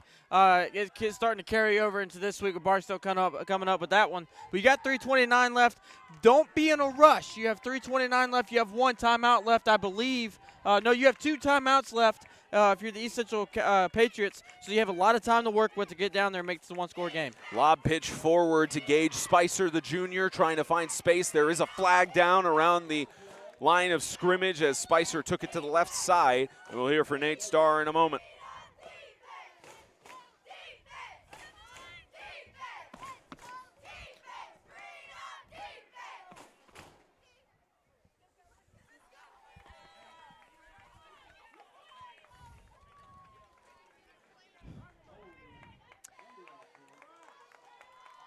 Yeah, it looked like it was a decent run by Spicer. Got to the other side. But going back to that interception, you were just talking about how most of the time for the Freedom Cowboys on 3rd and long is really when they're passing it.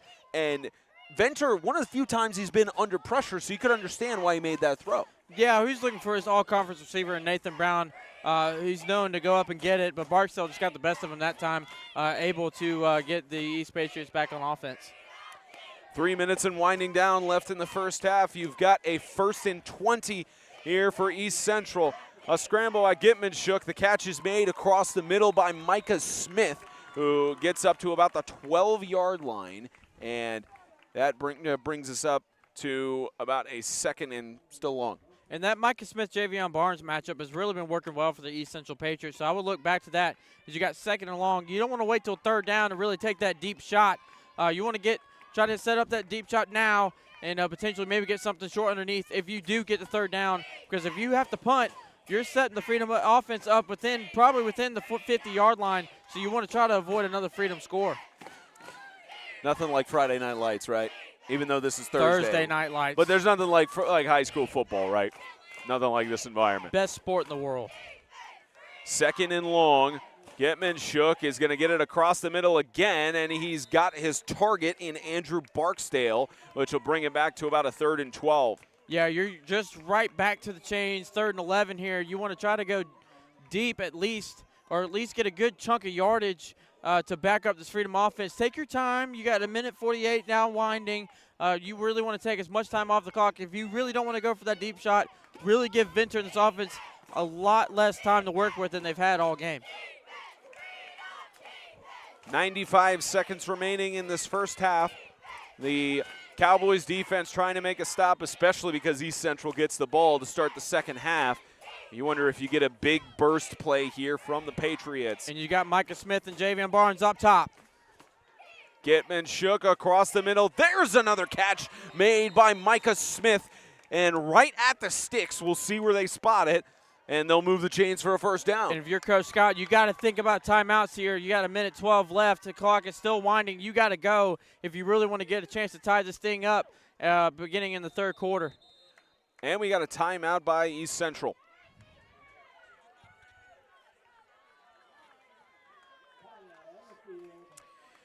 There's 64 seconds remaining, and they at least get the 1st down and get the chains moved just outside the 30-yard line.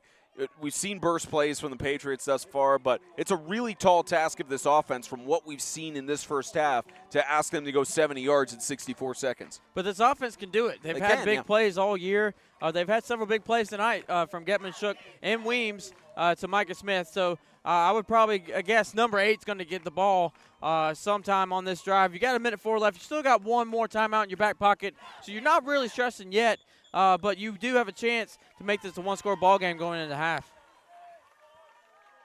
I don't know about you, but it's also seemed like the middle of the field has been open in the Freedom Cowboys secondary. And when you got 4 or 5 guys coming off the line on an all-out blitz, that's going to be there.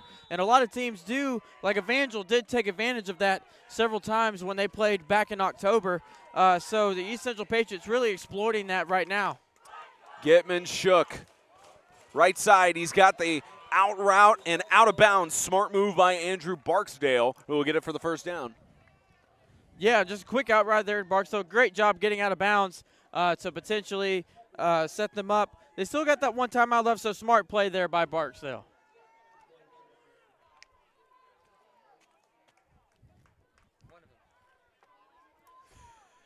.8 ticks left on the game clock. They still got one timeout to work with on the East Central sideline. They got a second down and 2. You got Nathan Brown now up top against Micah Smith. Pressure, he'll air it out on the left side. He's got his man incomplete. Had it on target, intended for Barksdale, and they'll just rule that an incomplete. Looked like a clean football play. Good, yeah, clean football player there by the junior Carr, able to get back on top of his man Barksdale and make that really good hit to break up that pass. Yeah, and that's where you have some of those split-second moments where if it's any sort of helmet-to-helmet, it's a penalty, even if it wasn't any intent on that. So good maneuver on the defensive side to just keep it at a 3rd and 2. And are we reviewing helmet-to-helmet plays? Is that something we are able to review? I did not have a conversation with Nate Starr about that. I know they sent for replay. They sent those things, the guidelines out to the coaches about what they were going to look for, what's challengeable and what's not. Got Micah Smith down at the bottom of your screen. Here's Smith, left side, another one of those out routes, and heading out of bounds and stretching the ball is Barksdale to stop the clock at 45.6. You have a chance to reset the chains. First down now. You are starting to enter Freedom territory, almost across the 50. Looks like they're going to mark it down at the 44-yard line. So you got 45 seconds. You still got a timeout in your back pocket. So they're just able to dink and dunk and really take advantage of the space that Freedom Cowboys are giving them. And you think maybe if they have more timeouts, they might integrate more rushing plays here, but this just seems like a situation where you're going to do deep passes and or those out routes throughout the rest of this drive. And you want to set up the quick game to hit the deep ball, as you do have Micah Smith now going back to the top of your screen. Barksdale is also really coming on strong on, on this last drive for the Freedom Cowboys, or for the East Central Patriots. Plenty of time for Gitman. Shook. He's got a scramble, and he's going to sling it on the left side, incomplete. It was in the area of a receiver, so it wastes time to shave it down to 37.8. Oh, my apologies. Got a little choked up there, but thanks, Spencer, for the Hall's Minis. They're really coming in clutch. Got a lot of them on standby here for this weekend. Also a lot of throat coat tea with honey back in our house that we're staying at in Panama City. Did you have any throat coat this morning? I did. Yeah. It helped a lot. It was helping, yeah. Might be one of your recovery drinks after. You know how they do those Gatorade recovery, like protein bars and beverages and such? Oh, yeah. So that's basically ours for us broadcasters. All right, you got 37.8 seconds. Second down and long. Look for another short route. You got Barksdale. Looks like Barksdale. Oh, sorry, Barksdale's not out there. But we got Micah Smith up at the top of your screen. Another scramble for Gitman. Shook under pressure, slings it out. I don't know if that got back to the line of scrimmage. You got a lot of freedom, coaches. There's the flag, intentional grounding. Yeah, I wasn't able to. We'll get the announcement from Nate Starr in a moment, which they're having a conversation to confirm it. Didn't look like there was a receiver in the area.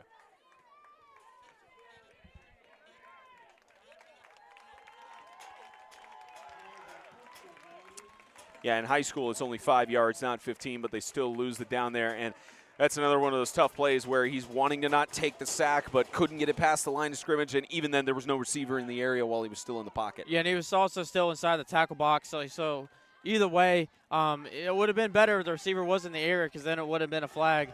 But that's just a play you got to make sometimes if you want to avoid the loss of yardage. You want to potentially only give up 5 yards rather than 8, 9, or 10 yards.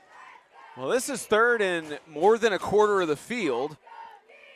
We talked about it was a tall task for them to start out on this drive with going 70 yards. Even more of a mountain, as they're just going to run it up the middle on the right side. This is a carry from Brock Spicer again, and I guess they're just going to settle to have this go to the half or timeout maybe? Yeah, Coach Collins called a timeout. Yeah, so I guess the Cowboys deciding that they wanted to potentially get the ball back and drive it short, but yeah, that's a tough one with them running it up. They're just wanting to run down the clock and not give more time to Freedom in case they wanted to drive it down. Yeah, if you're Freedom, you want to go up again. You want to go up 3 possessions because East Central has been getting something going but with East Central with their backs against the wall, backed up to initially where they started. So going backwards on that one. But, hey, they've gotten a lot of good things happening on offense for them. Still really still in this game. So Freedom calling that timeout, trying to get the ball back, see if they can go up by 3 scores.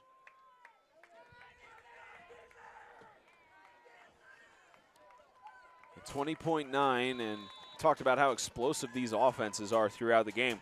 Not out of the question for the Freedom Cowboys to have a dime in the middle of the field or even just to trust Jalen Venter to rush it himself, as this will be punted away. Logan Breyer's almost with the block, and this is a great punt. Goes to about the 47-yard line, and they will wait until the officials stop the clock at 10.2. Yeah, with 10.2 seconds, I would expect maybe 2 shots to Nathan Brown here from Jalen Venter. Maybe Jonathan Collins able to get in the game. But looks like Venter is going to be the one to be at quarterback for the Freedom Cowboys. So expect maybe 1 or 2 shots to try to get into the end zone to put this thing up by 3 scores. See Coach Collins talking to his players, getting the latest scheme here. And you certainly have your coaching cap on most of the year anyways. What kind of play would you draw up here? Well, not being an offensive guy, but my head coach Sure, being an offensive guy, knowing Coach Adams, he would probably want to take a shot here, maybe a little scissors concept, but they're going to split out wide here. So probably going to take a shot to the end zone, maybe 2 straight go routes here. Brown and Barnes both on the outside edges. It's Venter alone. He's going to air it out on the right side, intended for Nathan Brown. High up. How did he make that catch in coverage? Brown slung down by Nick Nelson, and they'll stop it with 0.3 to go. But I don't think the Freedom Cowboys have a timeout left. There's no way they're going to get the snap off in time. No, but you saw they were trying. Coach Collins was trying to get him to rush, but 0.3. 0.3, I didn't think they would get it off in time. But I believe we got Will Morrow is going to talk with Coach Daniel Smith in a moment. Try to get Coach on camera, and yeah, I can see in the distance he's trying to get him again. It's one of those that gets kind of complicated to trying to get him right before the half, but he may have already started talking with his guys and probably get them on the other side. But great first half thus far. Great first half, really competitive first half between both of these teams. You've kind of had tit for tat. You kind of had Venter and Barnes exploding for the Freedom offense. You've also had Barksdale, Weems, and Micah Smith also producing a lot for the East Central as well. Looks like we got Theodore Fernandez down on the field. He'll get his microphone on, and let's hand it down to him with Coach Smith. Make sure your microphone is on.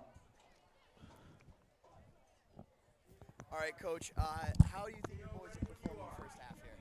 They're resilient. Freedom's a very, very good team. We made it easy on there for a minute, made some turnovers, didn't tackle very well, but man, we fought back, did some big plays. Proud of the guys, Absolutely. And what do you think your boys need to do to turn this ship around in the second? Definitely tackle. We got to tackle better. They got back, and they run hard, and just got to get them on the ground, and then give the quarterback a little time, see if we can't make something happen. Absolutely. All right, thank you so much, Coach. Yeah, he's right. He's got to make sure to get the tackles on the ground and make everything happen. We'll hear from Coach Kyle Collins closer to the end of the break here at the second half. 42-26, the Freedom Cowboys leading over the East Central Patriots for a right to go to the national championship on Saturday night.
We welcome you back to second half coverage of this national semifinal for high school 8-man football in Division I. Will Morrow is on standby with Kyle Collins.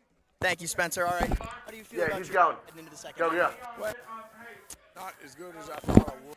I think we've done some things that have hurt us. Guys that were playing good things against us. They're going. Bottom line is didn't execute on defense and just kept the ball. To that point about defense, the biggest bump that this East Central team has thrown your way has been Micah Smith, number 8 in white. Answer that offensive attack in the second half. I have no idea. We've put 3 guys on the wing and stopped him yet, so we'll see. All right, best of luck to you, Coach. Thank you. Welcome to be back, Spencer Thompson. You just heard from Will Morrow, Eli Cornett to my side. A great crew here on site here in Vernon, Florida. And Coach was just talking about, I know you just put the headset on, Eli, but just talked about how Will asked him, how do you stop Micah Smith? He said, I don't know. We put like 3 guys on him and we haven't been able to stop him, so we have to figure it out here in this second half. And that's very much what's played out here through 2 quarters. Yeah, and overall, Javion Barnes has been the guy that's been able to match up him height-wise. He's been kind of the guy that's been matching up with him pretty well. So look for Javion Barnes to be matched up against Micah Smith, and we'll be able to see, we'll be able to get that answer right away as the East Central Patriots are going to be able to get the football. But don't count out the Freedom Cowboys. No. They do have a muddle kick. They call it a muddle kick. It's where they kind of huddle up and then they just sprint to the ball and onside kick it. So Freedom's known for doing that. So that's something to look out for to start this second half. Under 90 seconds left to go here before we get out of the halftime break. And you're right about it. You don't count out the Freedom Cowboys. And certainly with the East Central Patriots, they've been fighting back. They've been trying to crawl back in this game. And there's a couple of times there's been blown coverage from the Freedom Cowboys. But at least from what it seems right now, momentum is still in favor to the Freedom Cowboys. But the Patriots receive the ball for the second half. This is going to be a very determinatory drive, in my opinion, for how the rest of the game is going to shake out. Yeah, very important drive for the East Central offense, looking to get something going. Not able to get anything going on that last drive, but Barksdale really came up huge for him on that last drive. Micah Smith's been an animal all day out wide for them at the wide receiver position. And is that how you say his name? Getmanshuk. Getmanshuk. My apologies to the Getmanshuk family. Getmanshuk has been able to produce a lot of good throws to Micah Smith. And Brandon Weems is another guy that's really come on strong for the East Central Patriots. So we're in for a good one. I believe the momentum is in Freedom's favor, but it's still kind of hanging in the balance just a little bit where it can go either way. Yeah, Barrett Weems has been a name we've been calling throughout the entire night. The star sophomore has really shown up here on the national stage. Micah Smith as well has been the main target all season long and continuing to be the main target for Getmanshuk Jr. There's also, we mentioned this in the pregame open, and Will Morrow's microphone was muted. He was talking about how we talked to Coach Daniel Smith before the game, and he expressed how Micah Smith is also a spiritual leader, how he's great both on the field and off the field, and more impressed with the young man that he is shaping into as he heads into the second to last year of his high school career, heads into his last year starting in fall of 2025, and it should shake up to be a good second half here. Reminder for you, we've got the Tennessee Heat and the Pack Panthers set to kick off at 7 p.m. Central. Depending on how this game shapes out, it might be a little delayed start for the game. And it looks like they've got the hurry-up rush on this ball, trying to go 10 yards. Did it make it there? I don't know if it went the 10 yards. I think they touched it down at about the 49, and they'll give it in possession back to the East Central Patriots, and they will. But there's that muddle kick we were just talking about in the beginning, trying to come out on that, come out on top of that. But East Central able to get the ball back with Getmanshuk at the helm, looking for at least a little bit of a spark. If you're able to get 8 points here, you're within 8 points, one score to get this game all tied back up. Your defense stepped up a little bit there toward the end of the second quarter. So if you're Coach Smith, you're still feeling decent about where you are in this football game. Yeah, all of us trying to all of us here on site in Vernon, Florida, and we got a couple of pressures on the outside here. Yeah, we got Nathan Brown matched up on Micah Smith. And we got a false start.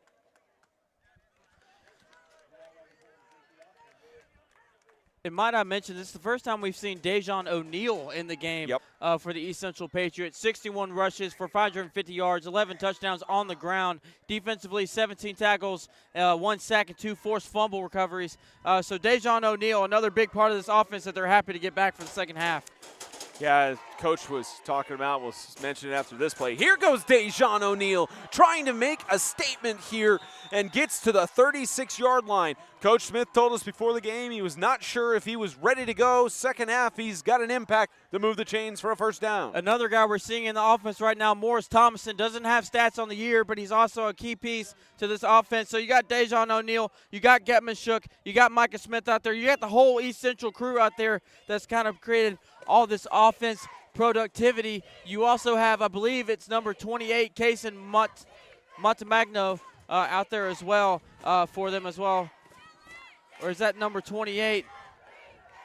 It's either Kaysen or Caden Williams out there at the receiver spot. So you really do have your guys coming back in for the game. They'll lob it in the backfield, but no chance. A.J. Setterstrand in the backfield, but we got a high flag on the backside. We'll get the call from Nate Starr.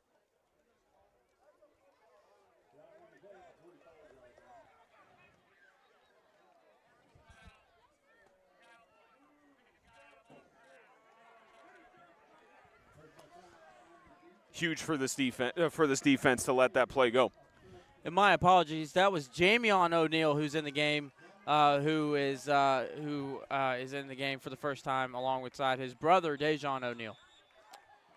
Yeah, and a huge play there for the picking up a player off of the ground on the personal foul. This will move it up to the 30-yard line. A big break for the Patriots as they try to capitalize on their first drive of the second half. And I apologize, it's number 5, Henry Lacey out there wide with 3 touchdowns on the year. Looking for Micah Smith. There's Smith trying in coverage, and there is a flag on the backside. You've got a pass interference that'll be called. The question is, who is it on there? You've got Nathan Brown is upset at that call. Yeah, it kind of goes both ways there. We're going to see who it's on.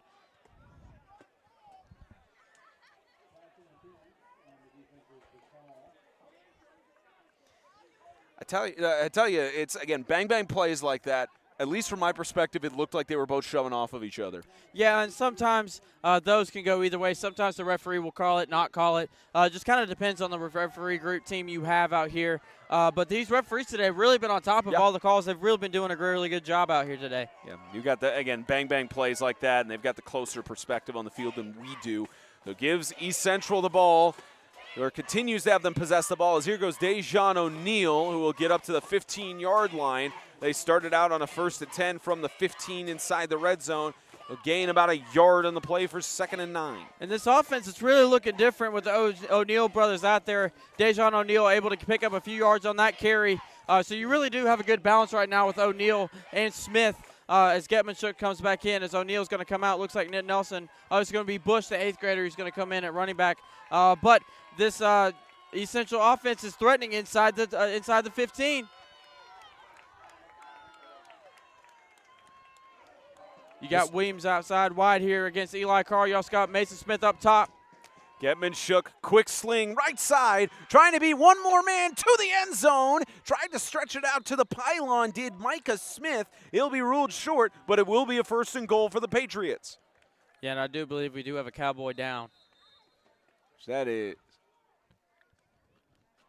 Yeah, and that is, you got that Nathan Brown? Yes, that's Nathan Brown. Now, the good news is he is back up, but he's clenching his arm, and I think he does have to go off for at least one play because they did call a timeout here for an injured player, and he's going over, clenching his arm there, and they will send in Sam Trotter, the junior, to play somebody on the line. And Trotter's another guy we haven't really seen a lot of on the defensive side of the football. Sam Trotter doesn't have any stats on our sheet here, but he's also been a really good defensive player for the Freedom Cowboys. Kind of that big man up in the middle alongside Colton Taylor. Really plug up those A-gaps and really prevent a lot of teams from running the football. And Nathan Brown is getting looked at by the medical staff. It looks like he is having his right arm worked on, or maybe his right wrist. No speculation on what's going on, but at least we could see from up here the medical staff is looking at that, hoping everything's okay for the young man. In this second half, it feels like a brand new game with both of these teams. Both crowds really getting into it. I think we're in for a good finish. As we go for the I formation.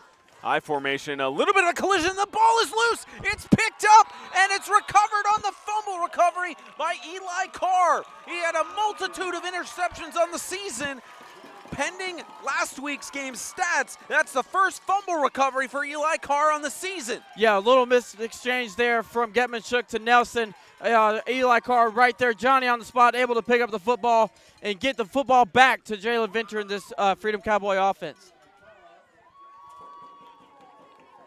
A drive that started out the quarter and took over 3 minutes and 9 seconds has resulted in a turnover on the fumble recovery and the miscommunication on the offensive side for the Patriots. And now the Cowboys in prime position. We know how dangerous these players are and can get big burst plays. They start out from their own 9. Yeah, you start out from your own 9. You got time on your side. You're still up 2 scores as Eli Carr runs into the huddle. So they're telling, actually, Coach Collins is telling his boys to go. To play clock winding down with 6 seconds left. Venter will keep it himself again. Bounces off of some defenders. He had one man to beat and juked him out. Here's Venter trying to cut again. 3 tackles gone. Finally brought down from behind by Judah Bush. But Jalen Venter showing why he is a all-conference player, likely an All-American again if he hasn't gotten the invite already, and why he's putting his team in a chance to win a national championship on Saturday. Just another powerful run there by the junior on that 32-yard gain, getting up to the 37-yard line. Jalen Venter has been a powerhouse all year for the last 2 years at the quarterback position for the Freedom Cowboys. Look for another Jalen Venter run here, or even a Javion Barnes. You see Javion Barnes is lined up in the stack spot. Look for that motion to come back. Either going to go with an option quarterback keeper or a jet sweep here. You're right about the sweep. Venter will keep it instead of lobbing it off, and it's the reason why he's so successful on that. It's brought down in Patriots territory at the 45. Another first down. And there is a flag down on the backside, so this may be brought back pending the discussion with Nate Starr and company.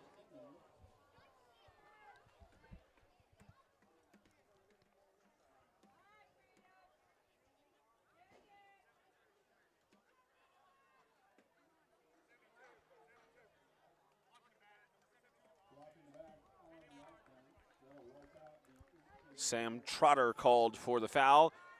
Just came in a few moments ago to place Nathan Brown on their defensive stand. So with the block in the back, it is back at the 31-yard line, but still a big gain for the Cowboys, even with the flag. Yeah, even with them backed up, this Freedom Cowboy offense has really got things going. But again, this does feel like a different game than the first half.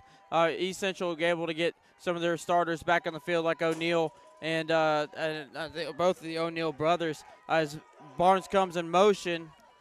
Venter trying to take it up and spin out a tackle. He's finally shoved down by several of the defensive personnel for East Central and is forced only a gain of a handful of yards.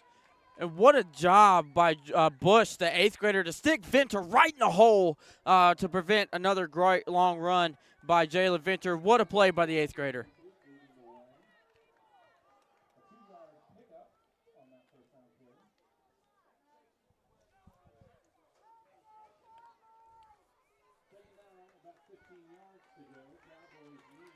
About a 2nd and 15 coming up for the Freedom Cowboys as the play is called. Venter looking off of his wristband. Venter will keep it. He's got a man to block, and he's got another one. A great tackle there by Jamion O'Neal, the senior, preventing any sort of breakaway from Venter. Yeah, and Jamion O'Neal with a key stop there, but here we go again, like we saw last week, 3rd and long. Almost every 3rd and long play, it was a pass play for Venter. 3 of those came up with an interception, like we said earlier, but look for another deep pass to either Barnes, Carr, or Brown. Looks like they only have Barnes and Carr out receiver. They might motion Barnes out to the wide side, but look for this one-on-one matchup with Carr and O'Neal here out wide. Venter with a man to his left, trying that same play, but to the left side, and they try to get through, and it's a 4th down and short. A great tackle to force the 4th and out by Micah Smith. Yeah, and looks like we have a Cowboy. Oh, no, he's okay. So key stop there for these East Central Patriots. You're still down 2 scores. You still got plenty of time. Still have all your time in your back pocket. That's what you needed. You've got 2 stops. You've not allowed the Freedom Cowboys to score in this second half. So really good job. Looks like the Freedom Cowboys are going to go for this on 4th and about 6. So let's see what Coach Collins and this offense comes up with on this key 4th down. And for East Central, this is a pivotal stop for this drive. Coach Collins looking for win 132 in his 20th season overall. Only 75 losses over the span of 2 decades. I would expect QB draw. And a false start.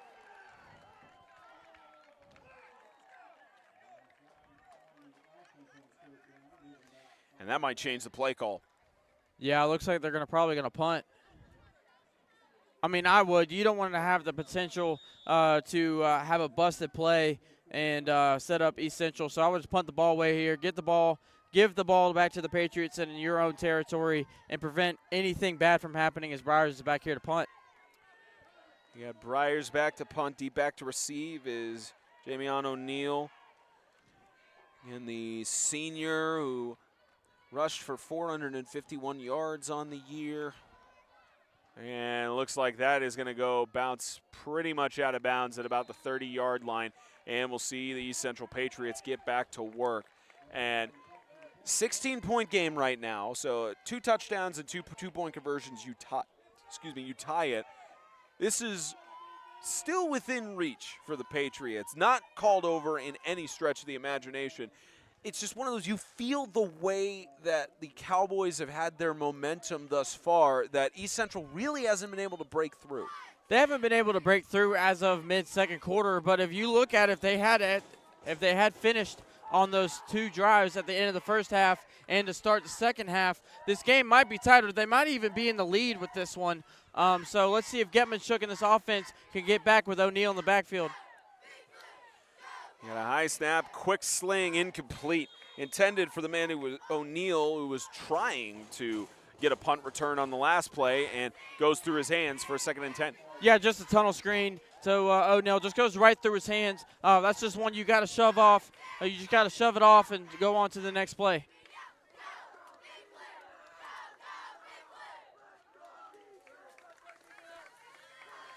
Again, a 16-point game, 4:45 left to go in the 3rd quarter. The Freedom Cowboys have led essentially after their first couple of scores, or when it was tied at 6-all, and they have led since that point.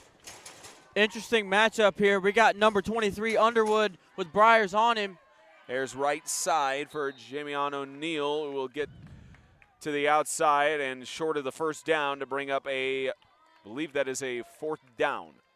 Or no, 3rd down. So if you're East Central, you're within reach of this 1st down. You're about 3rd and 5. They're going to move the marker back. So you're about 3rd and 5. Go with a run here. O'Neal's been able to get something going as he's been able to, as he's entered this game for the East Central Patriots. So set up that run. Maybe you get a 1st down. If not, no worry. You can maybe go 2 straight runs and see if you can get something there. They've been really able to break off this run game to start the second half. 3rd and about 15.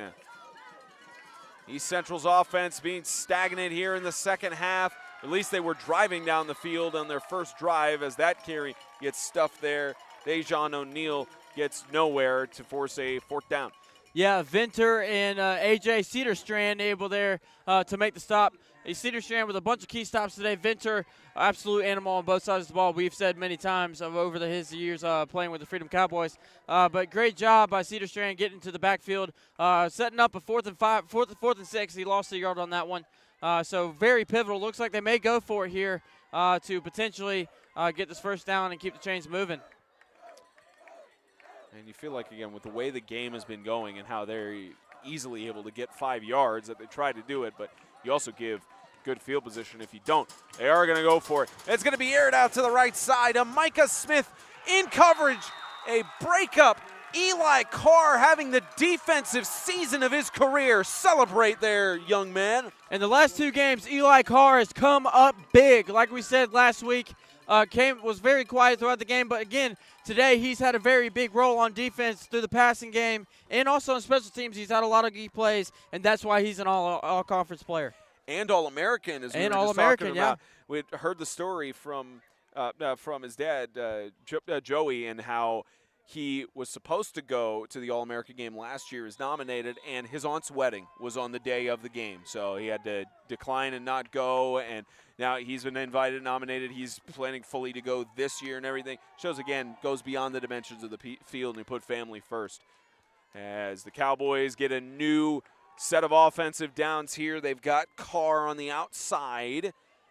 And you've got Venter, who will just keep it himself, looking for some blockers, and got brought down. A great maneuver by Judah Bush.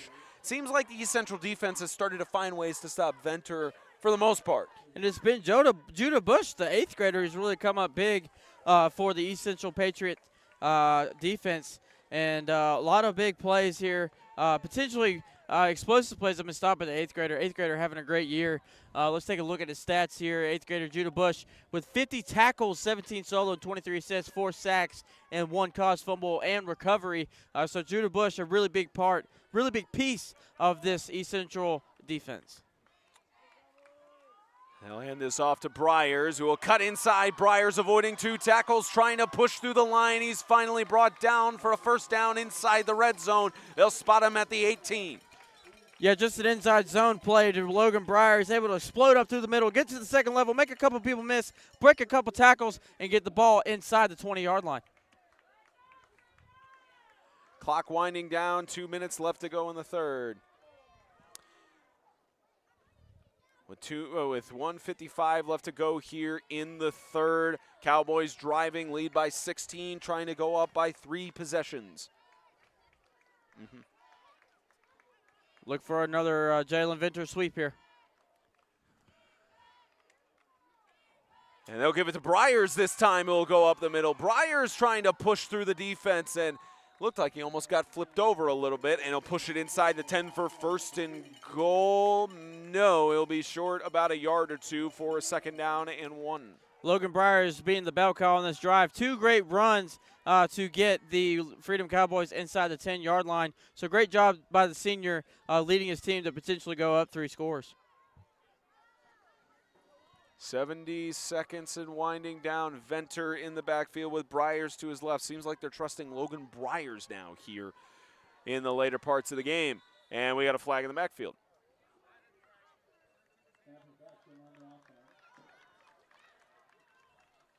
I like these explanations from Nate Starr. Also love Coach Collins yelling at us, "You can't get up!" Really speaks to the emotion of Coach Collins. And last week he was very emotional with that win over Tennessee Heat. You could see how excited he was for that third win, and how he said it was one of the best games that he had coached in. As they move it back for what was about a 2nd and 2 is now a 2nd and 7. Down at about the 14-yard line. This will be Venter who keeps it, cuts inside. Venter trying to push through the defense with multiple spins. They're trying to scrum, essentially. It's the pile still going as they try to push it through. He'll get the first and goal at the 4. You saw Coach Collins held his hands up like it was a touchdown, but it's just first and goal. You got to wish for the best sometimes, right? Oh, sure. Yeah, Jalen Venter able to keep that pile moving. Credit to the Freedom offensive line, keeping that pile moving, really getting past a bunch of East Central defenders to get that 4th down. It looks like the clock is winding down in this 3rd quarter. 3 quarters down, 1 more to go in this semifinal, with the Cowboys knocking on the door of going up by 3 scores.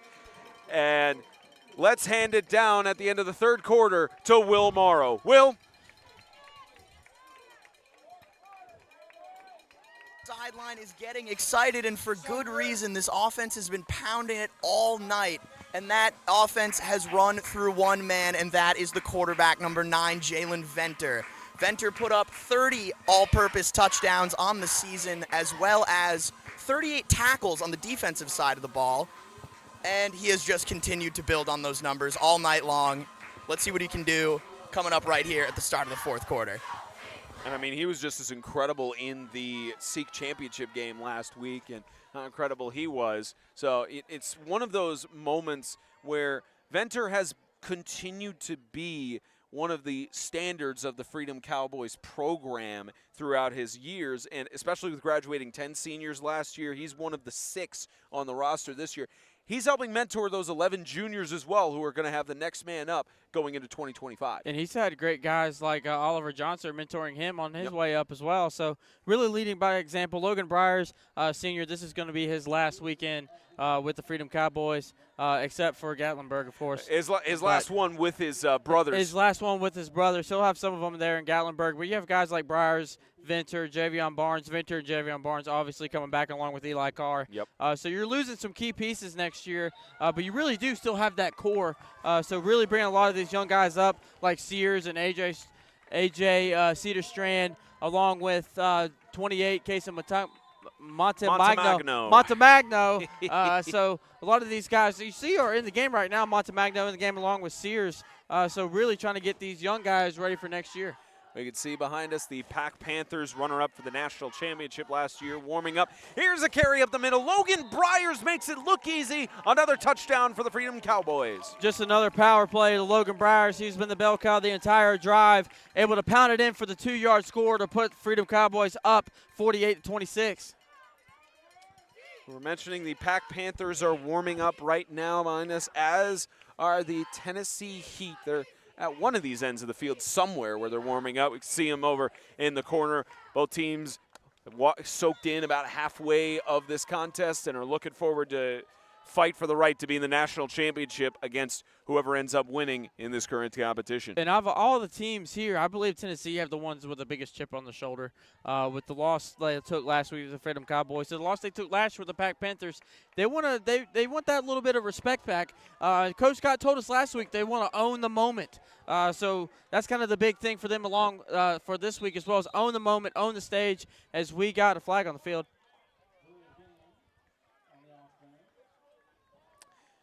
I agree with the chip on their shoulder moment. And, same thing with East Central in a sense, too. They're down by 3 scores. They've faced off against the Freedom Cowboys 4 times overall. First matchup in 2007 where they lost 57-0. They have not won. Lowest margin of defeat has been by 24 points, and that was in their competition in 2019. And they've been trying to get that revenge, but if they don't turn something around here, it's going to be 5 straight losses to the Freedom Cowboys. And some of these seniors were on that team for the 2019 game as 8th graders. So really special moment for these guys, able to get back to face each other again. Venter airing it out to Briars. He caught it in great coverage. A fantastic catch by Logan Briars on the outside. Jamion O'Neal got beat and add another 2 on the board. Freedom soaking it in and maybe starting to feel it that Saturday night. They'll be headlining the matches toward the conclusion of the NHSA's 2024 tournament. And why not give it to Briars? He was your bell cow the entire drive. Why not throw one up to the young man to push this lead to 24? Spencer Thompson, Eli Cornett, Will Morrow on the sidelines. We appreciate you being here in Vernon, Florida with us on YouTube on the 8-Man Extreme channel. All of our hardworking crew members have been on site since about 9 in the morning, getting these things set up in the rain as well, trying to get everything configured. The multiple times there were bursts of rain coming through. Should be sunny the rest of the time we're here in it's Vernon. dark right now. No, knock on wood at least. It's dark we right can't now. we can't It's see the dark right clouds, but it should be sunny and clear in terms of no rain throughout the rest. But you're right, it absolutely. There's a nice moonlight that we see right up there in the corner there. Nice Florida sky, Oh, right? nice. Yeah, imagine if we get out of some of this city light smog, as they call it, and see the stars on the beach. Ooh. I think I gave you an idea for tonight after Got my the game. plans for tonight. Well, some of us are already planning to go on the beach and Sure. look for any sort of sea life on the beach. Oh, yeah. So, yeah, we're really excited to be here, like we said earlier. We found some wildlife in the press box at halftime. There was We a did. frog crawling we did, on the and wall. I ran, oh, my gosh. Any You sort of almost reptile, touched it. any type of reptile and amphibian, I just get, the little cringes. I can't take it. I had to hide behind you for that one. Yeah, I just let it crawl, let it run its course. Just don't bother it. And here's return. Jamion O'Neal trying to find a space in the gap. Has got past a couple of blockers. He's got to pass. He almost got yanked down by the shoulder. He's still on his feet. He's got one man to beat it. Javion Barnes rushing down the sideline. He's saved from the touchdown by Barnes, but a huge kickoff return to the 16. We do have a flag down at the 50, but a big return, and this, I have a feeling this might be coming back, but still would be good field advantage for the East Central Patriots, and we'll get the call from Nate Starr in a moment. The officials are going to confer here.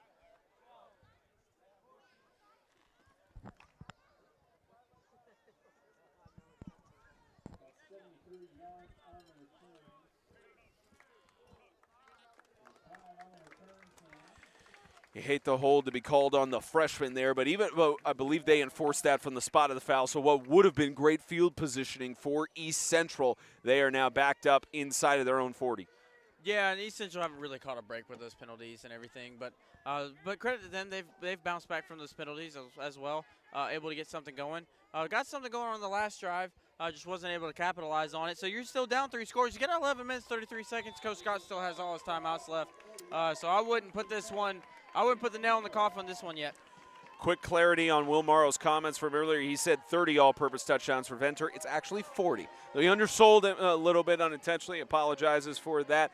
And this carry by Dejan O'Neal trying to get past the defender. He does a little bit, but finally brought down by A.J. Senderstrand and company, and he'll get about a yard short of the sticks.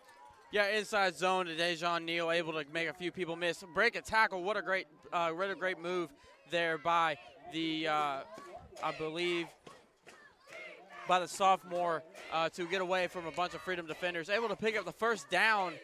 It looks like they are going to mark it short, so it's going to be a 2nd and 2. But great job there by the sophomore, picking up a big chunk of yardage. Down by 4 touchdowns right now. Every drive has to be a score if you want any sort of gasp here. Sorry, it was – no, they're down by 24. Because 50, 3 touchdowns. No, 6 times. Well, I'm talking touchdowns itself. Anyways, there's a play going on. Getman gets the ball lobbed back. Here's Smith on the outside. What a catch!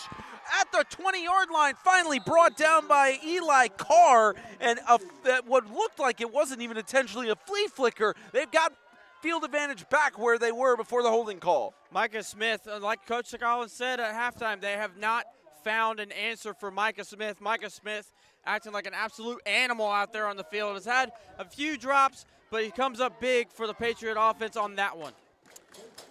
But to clarify, you're right. If they get all 2-point conversions on those 3 touchdowns, but essentially 4 touchdowns or 3 with all the 2-point conversions is what I was trying to say. Spencer. No, you're right. Come on now. No, now. you're right. I was just going off of touchdowns. I wasn't saying 2-point conversions. So, because it's hard to get those 2-pointers, and you know that especially. It's hard to defend them as well in certain cases. Another interesting matchup out here. We got Jamion O'Neal with Logan Bryars out wide. You don't see Logan Bryars at that corner spot often. Aired out towards the middle on the outside, just outside the reach of Andrew Barksdale. Looks like a good route. Yeah, trying to hit him on the crossing route. Ran 2 crossing routes. She tried to hit the one underneath. Eli Carr right on top of it. The all-conference player makes a good play breaking that one up. I just got to say, this Pack team looks scary. I don't know if we can get a camera shot from behind the press box. Probably not, because we'll have to focus on the play at hand. But they look scary, yeah, they dude. do. I mean, the Tennessee Heat was here a second ago. I think they're in their locker room now. But it's both teams looking like a good game to kick off at 7 o'clock, which it looks like we're actually back on pace now. 9:53 left to go in the game. This is Getman incomplete. And we have a flag from the far side at the end of the play. Another one afterwards. The pass intended for Jamion O'Neal. Maybe a lucky break for the Patriots here. Officials are going to have a discussion. A couple of the Cowboys fans not happy with that one. It's always nice to have passionate parents. Oh, right? Of course. I want to vouch for their kids. And Nate Starr trying to sort this out with the several flags. I think there may have been one after the play, unless it was just a delayed release. One from the side, one from the back. Technically one from the end zone and one from the far sideline. And try to sort this out here. We may have something offsetting here.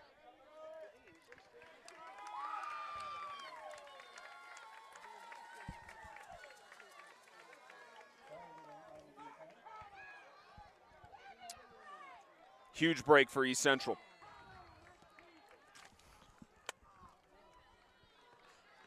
I think we just heard Joey Carr there. We were joking at him at halftime. We couldn't hear him yet, but we heard him that time. He's voicing his disagreement there. All in good passion. Getman across the middle, touchdown. There is a flag in the backfield. Waiting for the signal.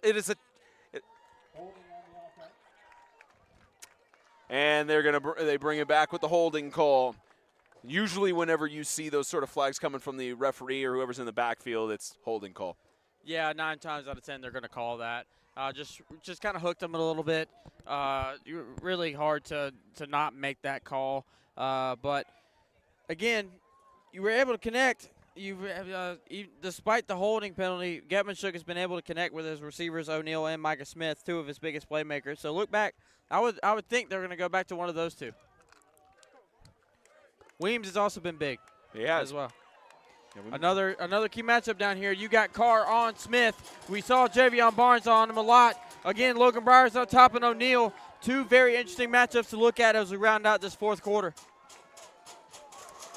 Getmanshuk under pressure towards the corner of the end zone, and it's a pass interference. They're going to call that, and that'll give another break to the Cowboys, at least we think, or a break in favor.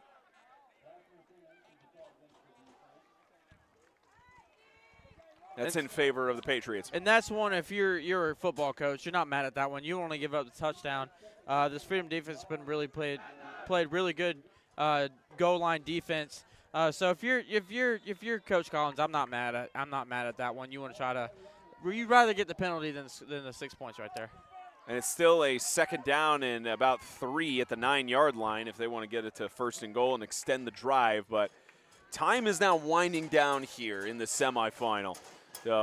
Both a mixture of time management and trying to score quickly. And the way Freedoms are moving the ball, you got to think this might be one of East Central's last possessions. Trying to carry up the middle is Dejan O'Neal. He gets free. Touchdown. No flags. 6 points for the Patriots.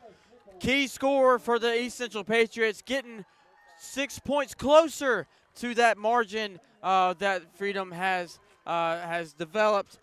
So good score there for the East Central Patriots. Drawing closer now, Spencer. They got it to within 18 now. As we were talking about with the math side, 2-point conversions, essential at least to tie it. You have to get at least 2-point conversions on all of those. So you got to score twice. But Jalen Venture, this offense has been able to move the ball and drain that clock. And if our scoreboard is correct, it looks like East Central only has 1 timeout left in the half. They may not have updated it from the 2nd half. Toss right side, 2-point conversion. Trying to stretch it out. He got past the goal line. Did Micah Smith another 2 points, so within 16 now. All right, you got 1 drive done, so you've gotten that part done. You have to get 2 more stops, so you got to score. You got to get them off the field quickly. You also have to be able to punch the ball in the end zone quickly. So if you're Coach Smith, you're telling your defense right now, now's the time to own it. You got to own the moment. As Coach Scott with the Heat says, you have to own the moment. This is your time. You guys were chosen to be here. You got to come out on top. So both teams have all 3 timeouts. Theodore clarifying to us. They just didn't update it on the scoreboard. So not completely lost here, but it's still one of these where this East Central defense has to get a stop. And they've been able to at times, but it's been very 50-50 throughout the game. Yeah, in the 3rd quarter, they were able to get 2 stops. So those 2 stops they did get, they need to get those 2 again to potentially get back. I mean, they're still in this ball game, 9 minutes. And the way this game is paced, you still have – as we got Will Morrow on the field. Can we get a shot of Will Morrow? Yeah, I think he's getting the batteries replaced on like the referee's appellate thing.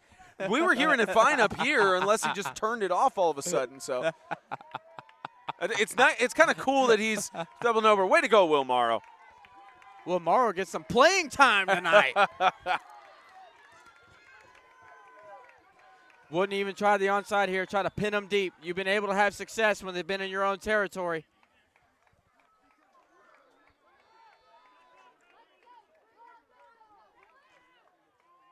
McGowan on the onside kick attempt. It'll go. It's touched by the Cowboys. The East Central recovered it. A mistake by Julian Harden. It's recovered by the Patriots. Wait. There it is. There's the signal. It was signaling at first to Freedom, but the Patriots get a much-needed onside kick here. Something we didn't have in the cards was the onside kick. That's my fault for calling that one out. But great kick for the East Central Patriots, able to get their offense back on the field with 9:21. You're feeling pretty good, down 16. So you got to score here. You got to get 2 points. That is critical to stay in this ball game. Now, it was close. We saw it up here pretty clearly. You wonder if maybe there's a challenge or a review called Don't think it'll be the case here. We were joking about, Coach Kyle Collins, one of those old school coaches that he probably wouldn't call a challenge, but we also saw it pretty clearly up here. There was a touch. It clearly of the ball, went 10 yards, yeah. Well, no, I think it just went 9 yards. It was just touched by Julian Harden. Okay, So okay. He touched it, and great awareness by the special teams unit for the Patriots. Again, and now they're sticking with Carr on Micah Smith. Gitman shook on the scramble. He's just going to toss it away. Did get outside the tackle box. Yeah, smart play there by Getman Shook. Briars was right on top of O'Neal. O'Neal had a step. Looked like Micah Smith might have been confused on that one. He didn't seem to run a route. You only have one route. Really tough throw of Getman Shook was to make that play, to throw across his body as he's rolling to the right, trying to throw back to his left. So smart play there by the senior. 2nd and 10 on the 49-yard line. An onside kick recovery to spark some new life into the East Central Patriots. Some of them traveled out, not as many as the Freedom Cowboys, but trying to make themselves heard on the other side of the field. In motion was O'Neal. Getman Shook will air it out down the middle, overthrew his intended target of Micah Smith. He had the direction. He had Eli Carr beat, but about a step or two behind the ball. Give credit there to the Freedom Cowboy pass rush, able to get in Getman Shook's face, forcing Getman Shook to overthrow that one. All right, you got 3rd and long now, so you want to be able to get a good chunk of yardage. Maybe go for that shot one more time. But time is not on your side. You have to have 2 shots at the end zone. As they shown, two scores. As they've shown, they've been pulling out the onside kick. So you got to get 2 scores and 2 onside kicks if you want to stay in this ball game. Again, they got Eli Carr coming down here on the bottom of your screen against Micah Smith. That's kind of been the matchup of the night. 3rd and 10. Getman Shook in the pocket, looking for a target. He's got across the middle. A great catch by Jamion O'Neal. He gets brought down inside the 35 and points forward for the first down. Just a slant route there by Jamion O'Neal. Beats Logan Briars there on the quick slant, able to pick up a new set of downs for this East Central Patriot offense.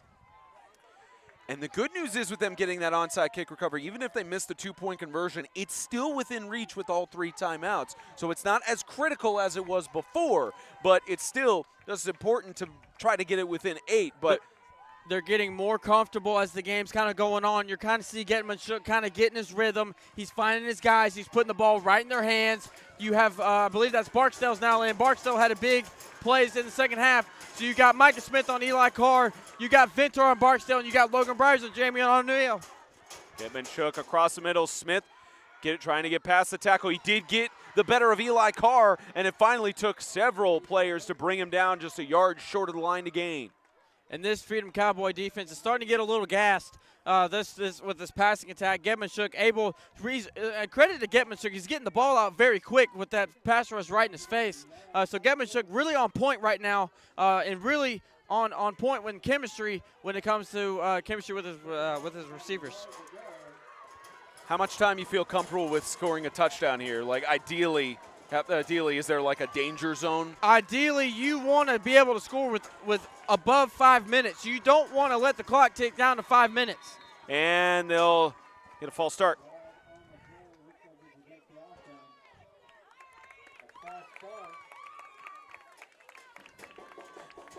Poor Nate Starr. I might need to throw some Hall's minis down there on the field for him.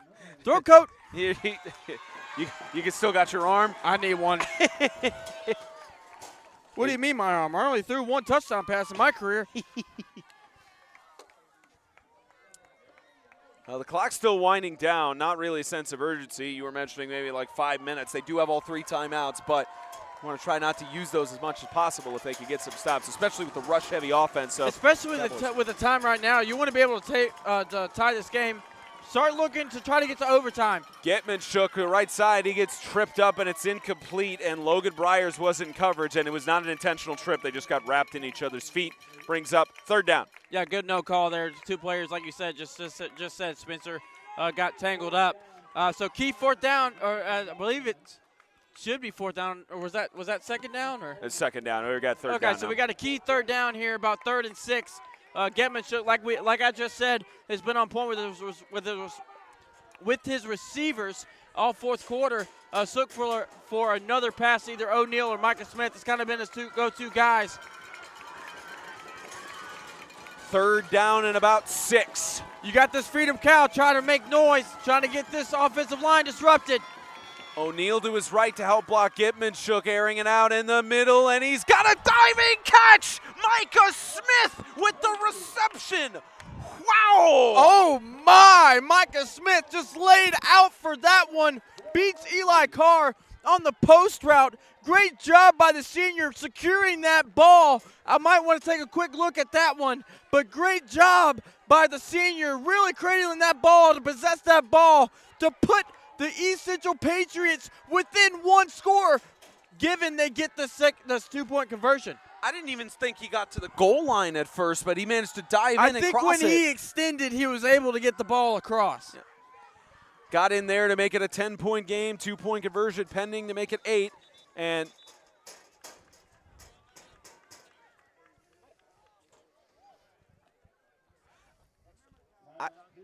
look, I'm not a coach, but I don't know. They didn't really have the clock stopping or anything. I'm surprised they burned that timeout with the situation. Well, you want to be able to get that right play call. You don't want sure. you don't want to rush up to the line and potentially call something that you might not have been your first choice.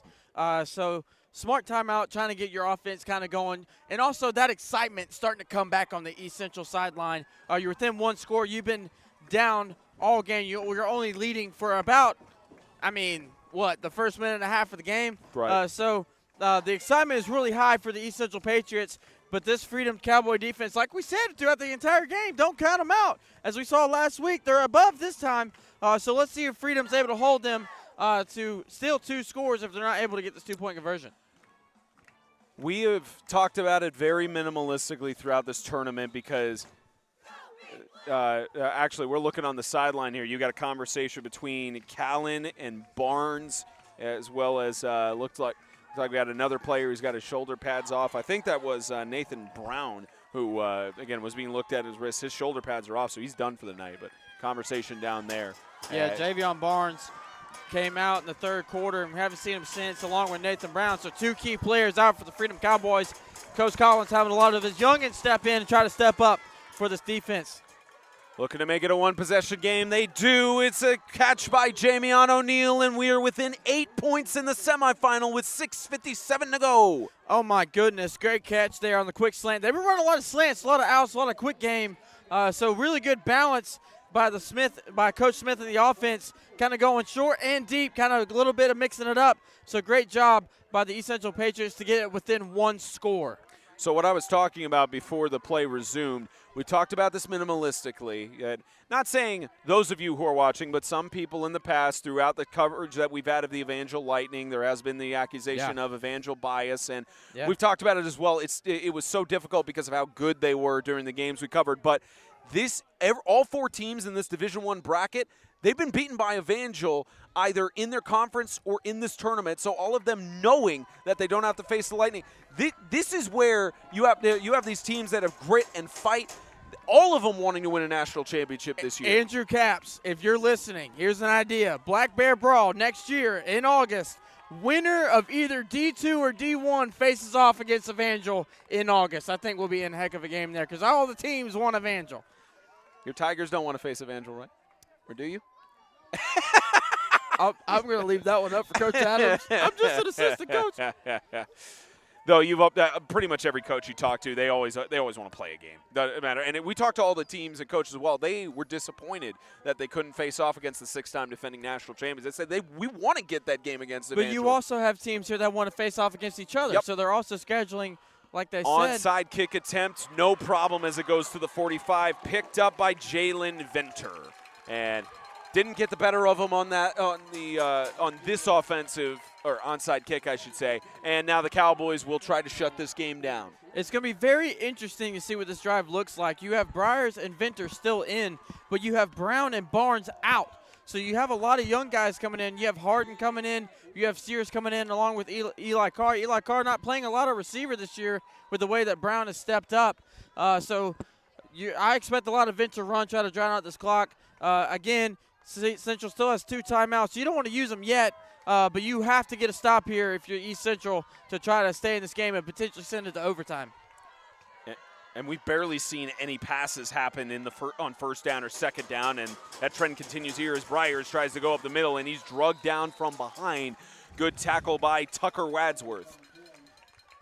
Yeah, and good job by Wadsworth, be able to get Briers down. That's the thing. You have to have you as a defensive coach like myself, you preach flying to the football. You want 8 guys to the football and 11 men. You want 11 guys to the football. You want every single player on the field around to the football to get that guy down. And tonight it's really shown with the way East Central's been playing defense. But with guys like Briers and Venter, you want to be able to get them on the ground and not let them pick any yards after contact. Gain of about 4. Briers in motion. Venter is going to fake it and take it himself on the right side, and he's got space. Venter goes to the out. There is a flag down. Venter is in the end zone for a touchdown. Let's check the flag.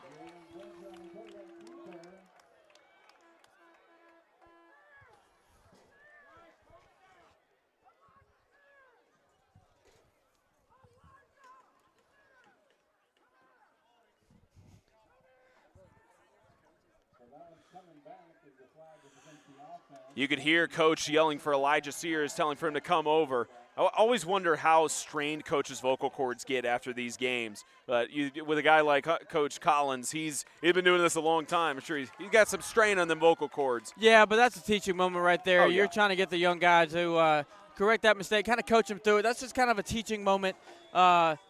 Just like in life, you teach all these young men to do right in life, not just football, but in life. You try to guide them. So just a good teaching moment by the veteran Coach Collins. Moves them back to the 45-yard line on a second, and they enforce it from the spot of the foul, so a 2nd and 20 plus. The ball was originally at about the 33-yard line. They're at the my apologies. It is just a 10-yard penalty from. Got to get 2 line. stops if you're East Central. Hard to do against Venter on the outside. Player tripped on the turf monster and tackled from behind by Nick Nelson and company. They get a chunk of yards back, and they're short of the line to gain at the 35. So you got a 3rd and 2. You're thinking run here with either Briers or Venter. Clock is winding down. If you're East Central, you essentially, I said before you had to get 2 stops, but that's before they got the chunk of yardage. So essentially you're going to have potentially Coach Collins is probably going to go for it on 3rd and 4th down to try to put this game away. But if you're East Central, you got to rise up. Own the moment, East Central. Own the moment. Under 5 minutes in regulation, an 8-point lead at 50-42 in favor of the Freedom Cowboys. Looking to go back to the national championship for the first time since 2022. Venter has got blockers. He's got the first down, and they'll stop it to spot the chains. But at the 30-yard line with 4:36 left to go, the clock will wind. And now, if you're Coach Smith, you have to start thinking about timeouts. You got to start thinking about timeouts, and if you're Coach Collins, you want to wind that clock. All year you've been able to wind that clock, keep that clock going. You don't want to score immediately because Getman and the offense has shown to score really quickly. So you want to be able to kind of wind that clock down if you are able to get up 2 scores. So if you're Coach Collins, you really want that clock to wind down before you think about trying to put it in the end zone. 1st and 10 at the 31-yard line for the Cowboys. New set of downs. We shaved the clock down to 4 minutes. They're waiting. They're just racing as much clock as they can, waiting for the back judge to give his hand signal on the play clock or look how much left. And it's Logan Briers. Logan Briers up the middle. He's got another first down inside the 20. Logan Briers with another powerful run, bouncing off a couple tacklers, getting the ball down to the 19-yard line, just trying to waste that clock. 3:40 right now, 3:45 left in the ball game. So again, if you're Coach Smith, now's the time that you start thinking about using those timeouts because you're able to get them 1st and goal, get maybe 3 or 4 stops. You might have a shot. It'd be a long drive with a lot less time if you don't take those timeouts. And it's certainly not in the cards. You would not let them score early here to save time or anything because of it being a 2-possession game, right? I mean, you do, but you run the risk of taking a long drive and only having like 10 seconds to try to force it into overtimes. Venter will keep it himself, gets forced for that tackle behind the line. Nick Nelson and company finally bringing him down, and Coach Smith is going to burn his 2nd timeout.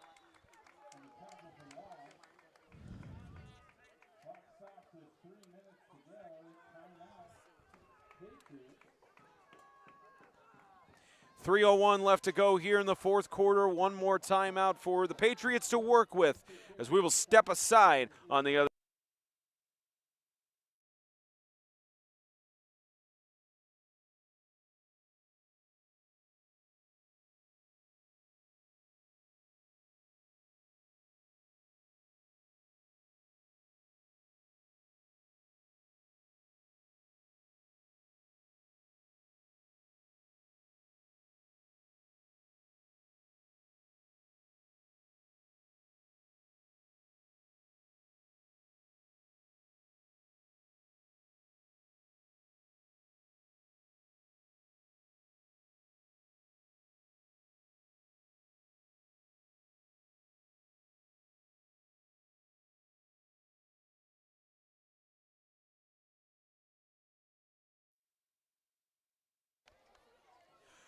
.301 remaining in this semifinal that separates a team from going to the Division I consolation game on Saturday or sends a team to the national championship.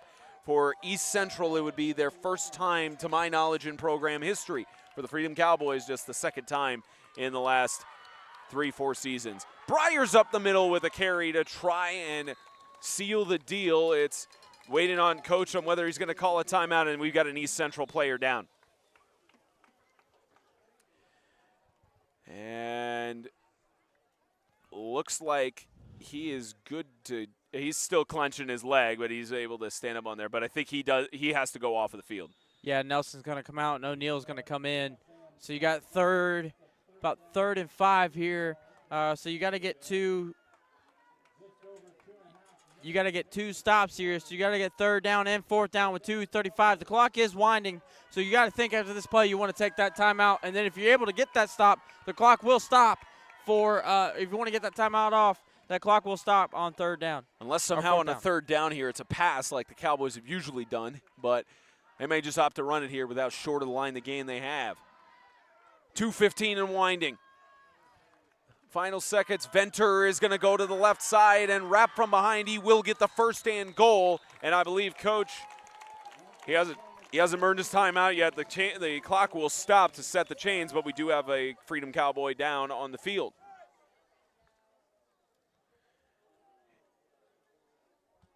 And I believe that is Elijah Sears. So they got an injury here. They will check in at, I think that's 40 is what I saw Elijah Sears there. No, Sears is standing up. Looked like 4 something on his thing. Maybe Jed Woods. Possibly. Okay, we got a player down here on the field. The training staff will tend to him, and looks like they're going to bring him up. So he's able to stand up at least a little bit on his own feet. And okay, that is 42, so that's Bryant Griffith, the senior. And you hope everything's okay with him as he's hobbling, not putting as much weight on his, looks like his left leg, left ankle maybe. But medical staff will tend to him. 2:07 left to go here in this game. And Cowboys just got the first and goal there, and timeout has not been burned by Coach Smith, the final timeout of the half. And now from that 2-point conversion, you're wondering if you have that second timeout back, if it maybe would make any difference. Despite the injury, with that first down, giving a turnover, that's pretty much ball game with that first down. You have a chance to burn one more timeout, and then they run 3 plays, and that's pretty much ball game. But let's see what they come up with here. And I'm surprised they didn't call a timeout earlier to stop it there, to keep at least 2 minutes on there. Maybe hoping for a stop, something like that. Probably after, if they're able to get a stop here, they may call that timeout. Venter with Bryers to his left. He'll carry it and trying to put a statement on it. He will. Ball game. Touchdown for Venter, and that may have sealed the deal to send the Cowboys back to the national championship. Game, set, match. Jalen Venter finally puts the nail in the coffin for this one. Looks like Freedom's going to face the winner of that Pack Heat game, Spencer.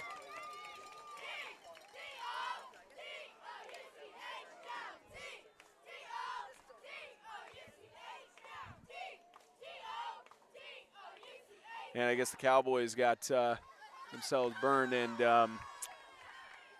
I don't know if Wilmar intended to have his microphone on or if he's doing some sort of like final sideline hit or something, but we can hear him in our headsets. I don't know if you guys can hear him with the settings that we have on our mixer. Yeah, so Will was talking about some stuff. Didn't know if he was coming up for a hit, but anyways. Man's trying to give me a little smack talk over here from like 100 yards away. Actually, no, I'm standing at the 45 yards away. Simple math, simple math. I tell you, whether it's the Tennessee Heat or it's the Pack Panthers that the Freedom Cowboys face off against in the National Championship on Saturday, if it's the Pack Panthers in that rematch from Gatlinburg, you know how it is hard to beat a team twice, but on paper we should be good for a really great national championship. And that first game was a really defensive game with McNulty and Yeomans and Barkley coming out in that first half and really dominating that first half, coming up 14-0. And the Freedom slowly started to come back with Venture. Venture wasn't 100% in that game, as we'll come back to that after this two-point conversion. Two-point conversion attempt. Briers with the ball. He's in to put an exclamation point on what has been a Cowboys-sided game through the majority. You give it to East Central. They have fought back. They got the onside kick, got some defensive stands, but when it came down to it, the Freedom Cowboys said, this is our national championship to be in. A major credit to the East Central Patriots, but again, something in me's telling me not to count them out because they've been able to score rather quickly. Given if they score pretty quickly, they have that one timeout left. Given a quick touchdown score and an onside kick and another touchdown score, we may have a tied ball game on our hands. A lot they would have to do to make that happen. It's not impossible to get up to the 16. We've seen crazier things in 8-man football, though. Sure. Yeah, especially I have back in 2019. That Old game. head.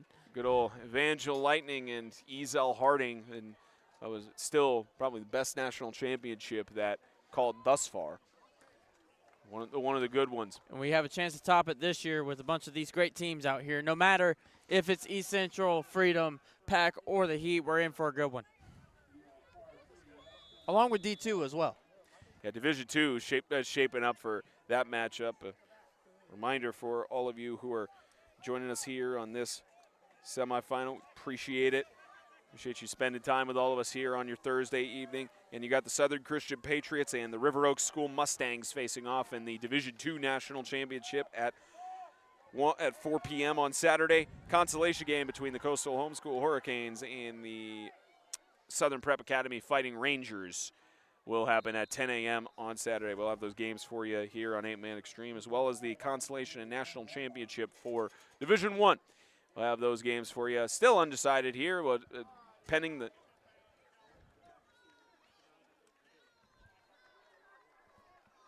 re-kick with this one going out of bounds. And Division I consolation game at 1 p.m. and then 7 p.m. the nightcap. Pending any sort of miracles here, it'll be the Freedom Cowboys headed back to the title game. You know what amazes me as well for Kyle Collins? Again, 131-75 overall in his coach career, looking like win 132.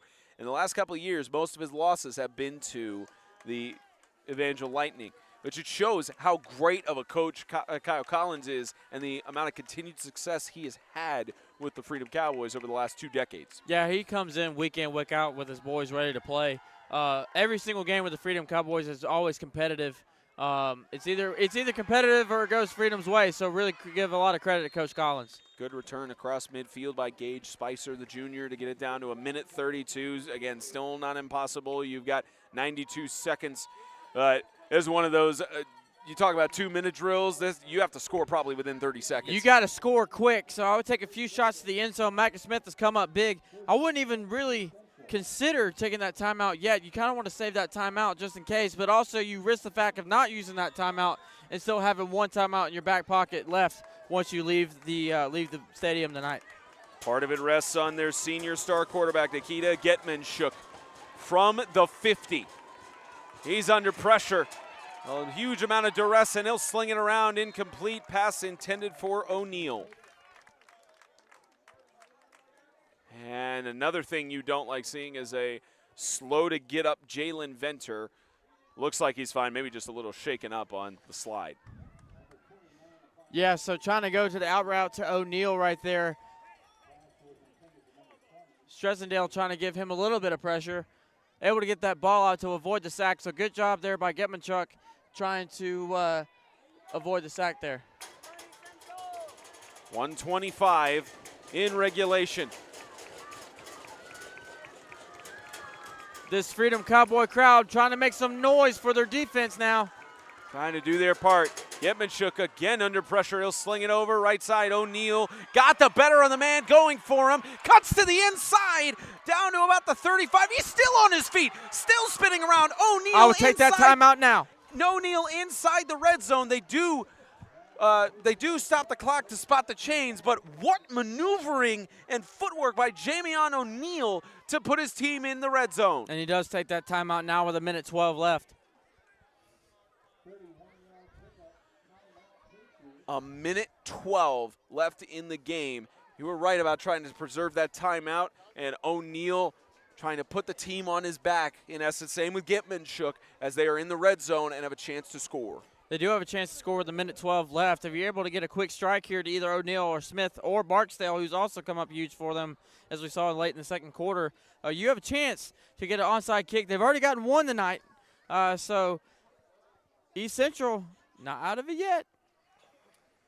And as you mentioned, we've seen crazier things here in high school 8-man football, and it is. I'm just glad we have a good semi. We've had a couple of one-sided ones over the last couple of years in the tournament. In a rare close game for us to call as well. You're talking about it as well. Yeah, you ended up calling that Division II game earlier today, and it ended up being one-sided just because Southern Christian Patriots were just so good. And 1:12 left. Last gasp for Getmanchuk and company. But for Micah Smith. Looks for Micah Smith on the right side. Oh! Touchdown! Did he get it? Incomplete. Looked like it would have been a touchdown. Jumped the gun a little bit. Looks like he had it in his possession, and incomplete. But a great target there for Smith. Good throw there by Getmanchuk trying to get it to Micah Smith. But again, the clock stops. You're at, I believe it's third down now, so you still have, no, it's second down. I can't really see from right here where the chain says. I believe it's second down. Second down. Second down, yeah. So you still have 3 more shots to the end zone. So you're really going to burn probably 10 to 15 seconds with those 3 plays if Getmanchuk's able to get this ball off early. They're telling the fans to be quiet. One of the rare things where all the coaches are, now they're saying go. Coordinating the orchestra. Left side, incomplete. Into the dirt, intended for Barksdale, and only a few seconds burned off. Only 5 seconds burned off the clock there. You got 2 more tries to try to get to the end zone with the onside kick. Coach Collins said last week was one of the best games he's ever coached in. This might be the one that tops it. They're purposely. You're seeing Coach Gokeman and company. They're saying hold it, wait for the noise, and have a specific time to do it. That's the first time ever I've seen coaches direct a crowd. That's fantastic. Unless you're Lane Kiffin at Ole Miss. We need to give Gokeman a conductor's stick. We need to give it so that he's like, hold. Oh, I love it. This is great. And now they're going. This is great. Third down and 10. 62 seconds. Here comes that pass rush. Getmanchuk will air it out to O'Neal. Touchdown! Touchdown! No flags within a 10-point game, and the 2-point conversion coming up for the Patriots. On that corner route, he beats Briers on that corner route. Gets wide open, gets good separation from Briers, and Getmanchuk able to land that ball right in the breadbasket of O'Neal. Pivotal 2-point play with 54.1 seconds left. To give yourself a chance, you have to make this 2-point conversion. 54.1 seconds, no timeouts. 10-point game now here in Vernon.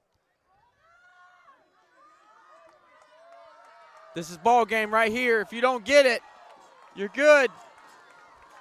Gokeman hasn't given the signal yet. He didn't give it, but he's letting him go anyway. Getmanchuk, 2-point conversion attempt.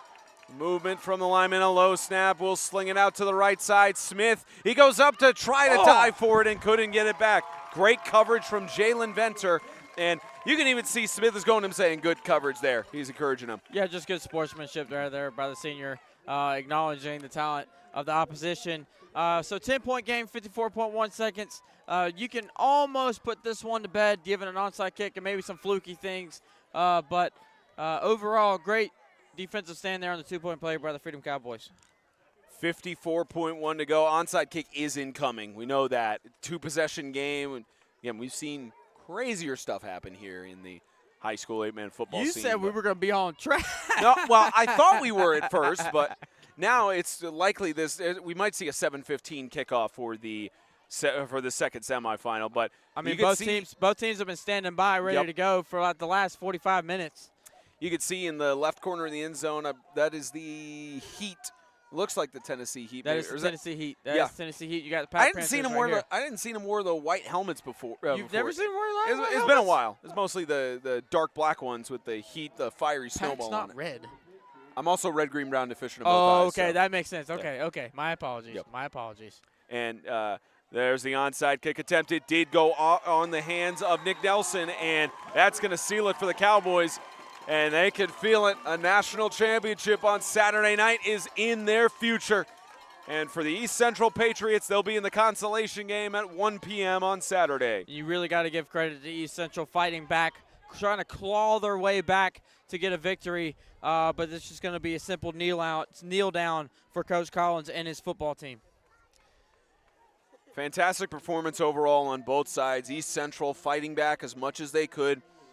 They got that 2-point conversion. You would have essentially had heart stop with the onside kick attempt. And now Freedom Cowboys could just take victory formation. Venter will kneel it out here. I believe they have one more snap to go. And you talk about there's a lot of times where teams wonder, is this their year? Is this the time or the opportunity? And Coach Collins even mentioned that last year they didn't even go down to Florida because he didn't feel like their team was deserving of it, and they made sure, and they still ended it on a high note. And they end this semifinal on a high note. The Freedom Cowboys, for the first time since 2021, are headed back to the national championship. Yeah, and Coach Collins' team has been really focused, able to win their SEAC championship. Now doing the semifinals, they're doing it for the brand of the Freedom Cowboys, and they're doing a really good job. Really excited to see them play either Pack or the Heat on Saturday night. I'll correct myself, since 2022, because they went back-to-back in the national championship, and both times losing the Evangel Lightning. But they've got a chance now against either the Pack Panthers or the Tennessee Heat. And please stick around. We've got the semifinal coming up for the Heat and Pack Panthers here in Vernon. Kickoff time says 7 o'clock. Likely it'll be 7:15. For Eli Cornett, Will Morrow, our producer, Theodore Fernandez, director James Shannon, all the hardworking men and women that make this run so smoothly. I'm Spencer Townsend saying so long from Vernon. The Freedom Cowboys are headed back to the national championship with a date where they face off against either the Pack Panthers or Tennessee Heat.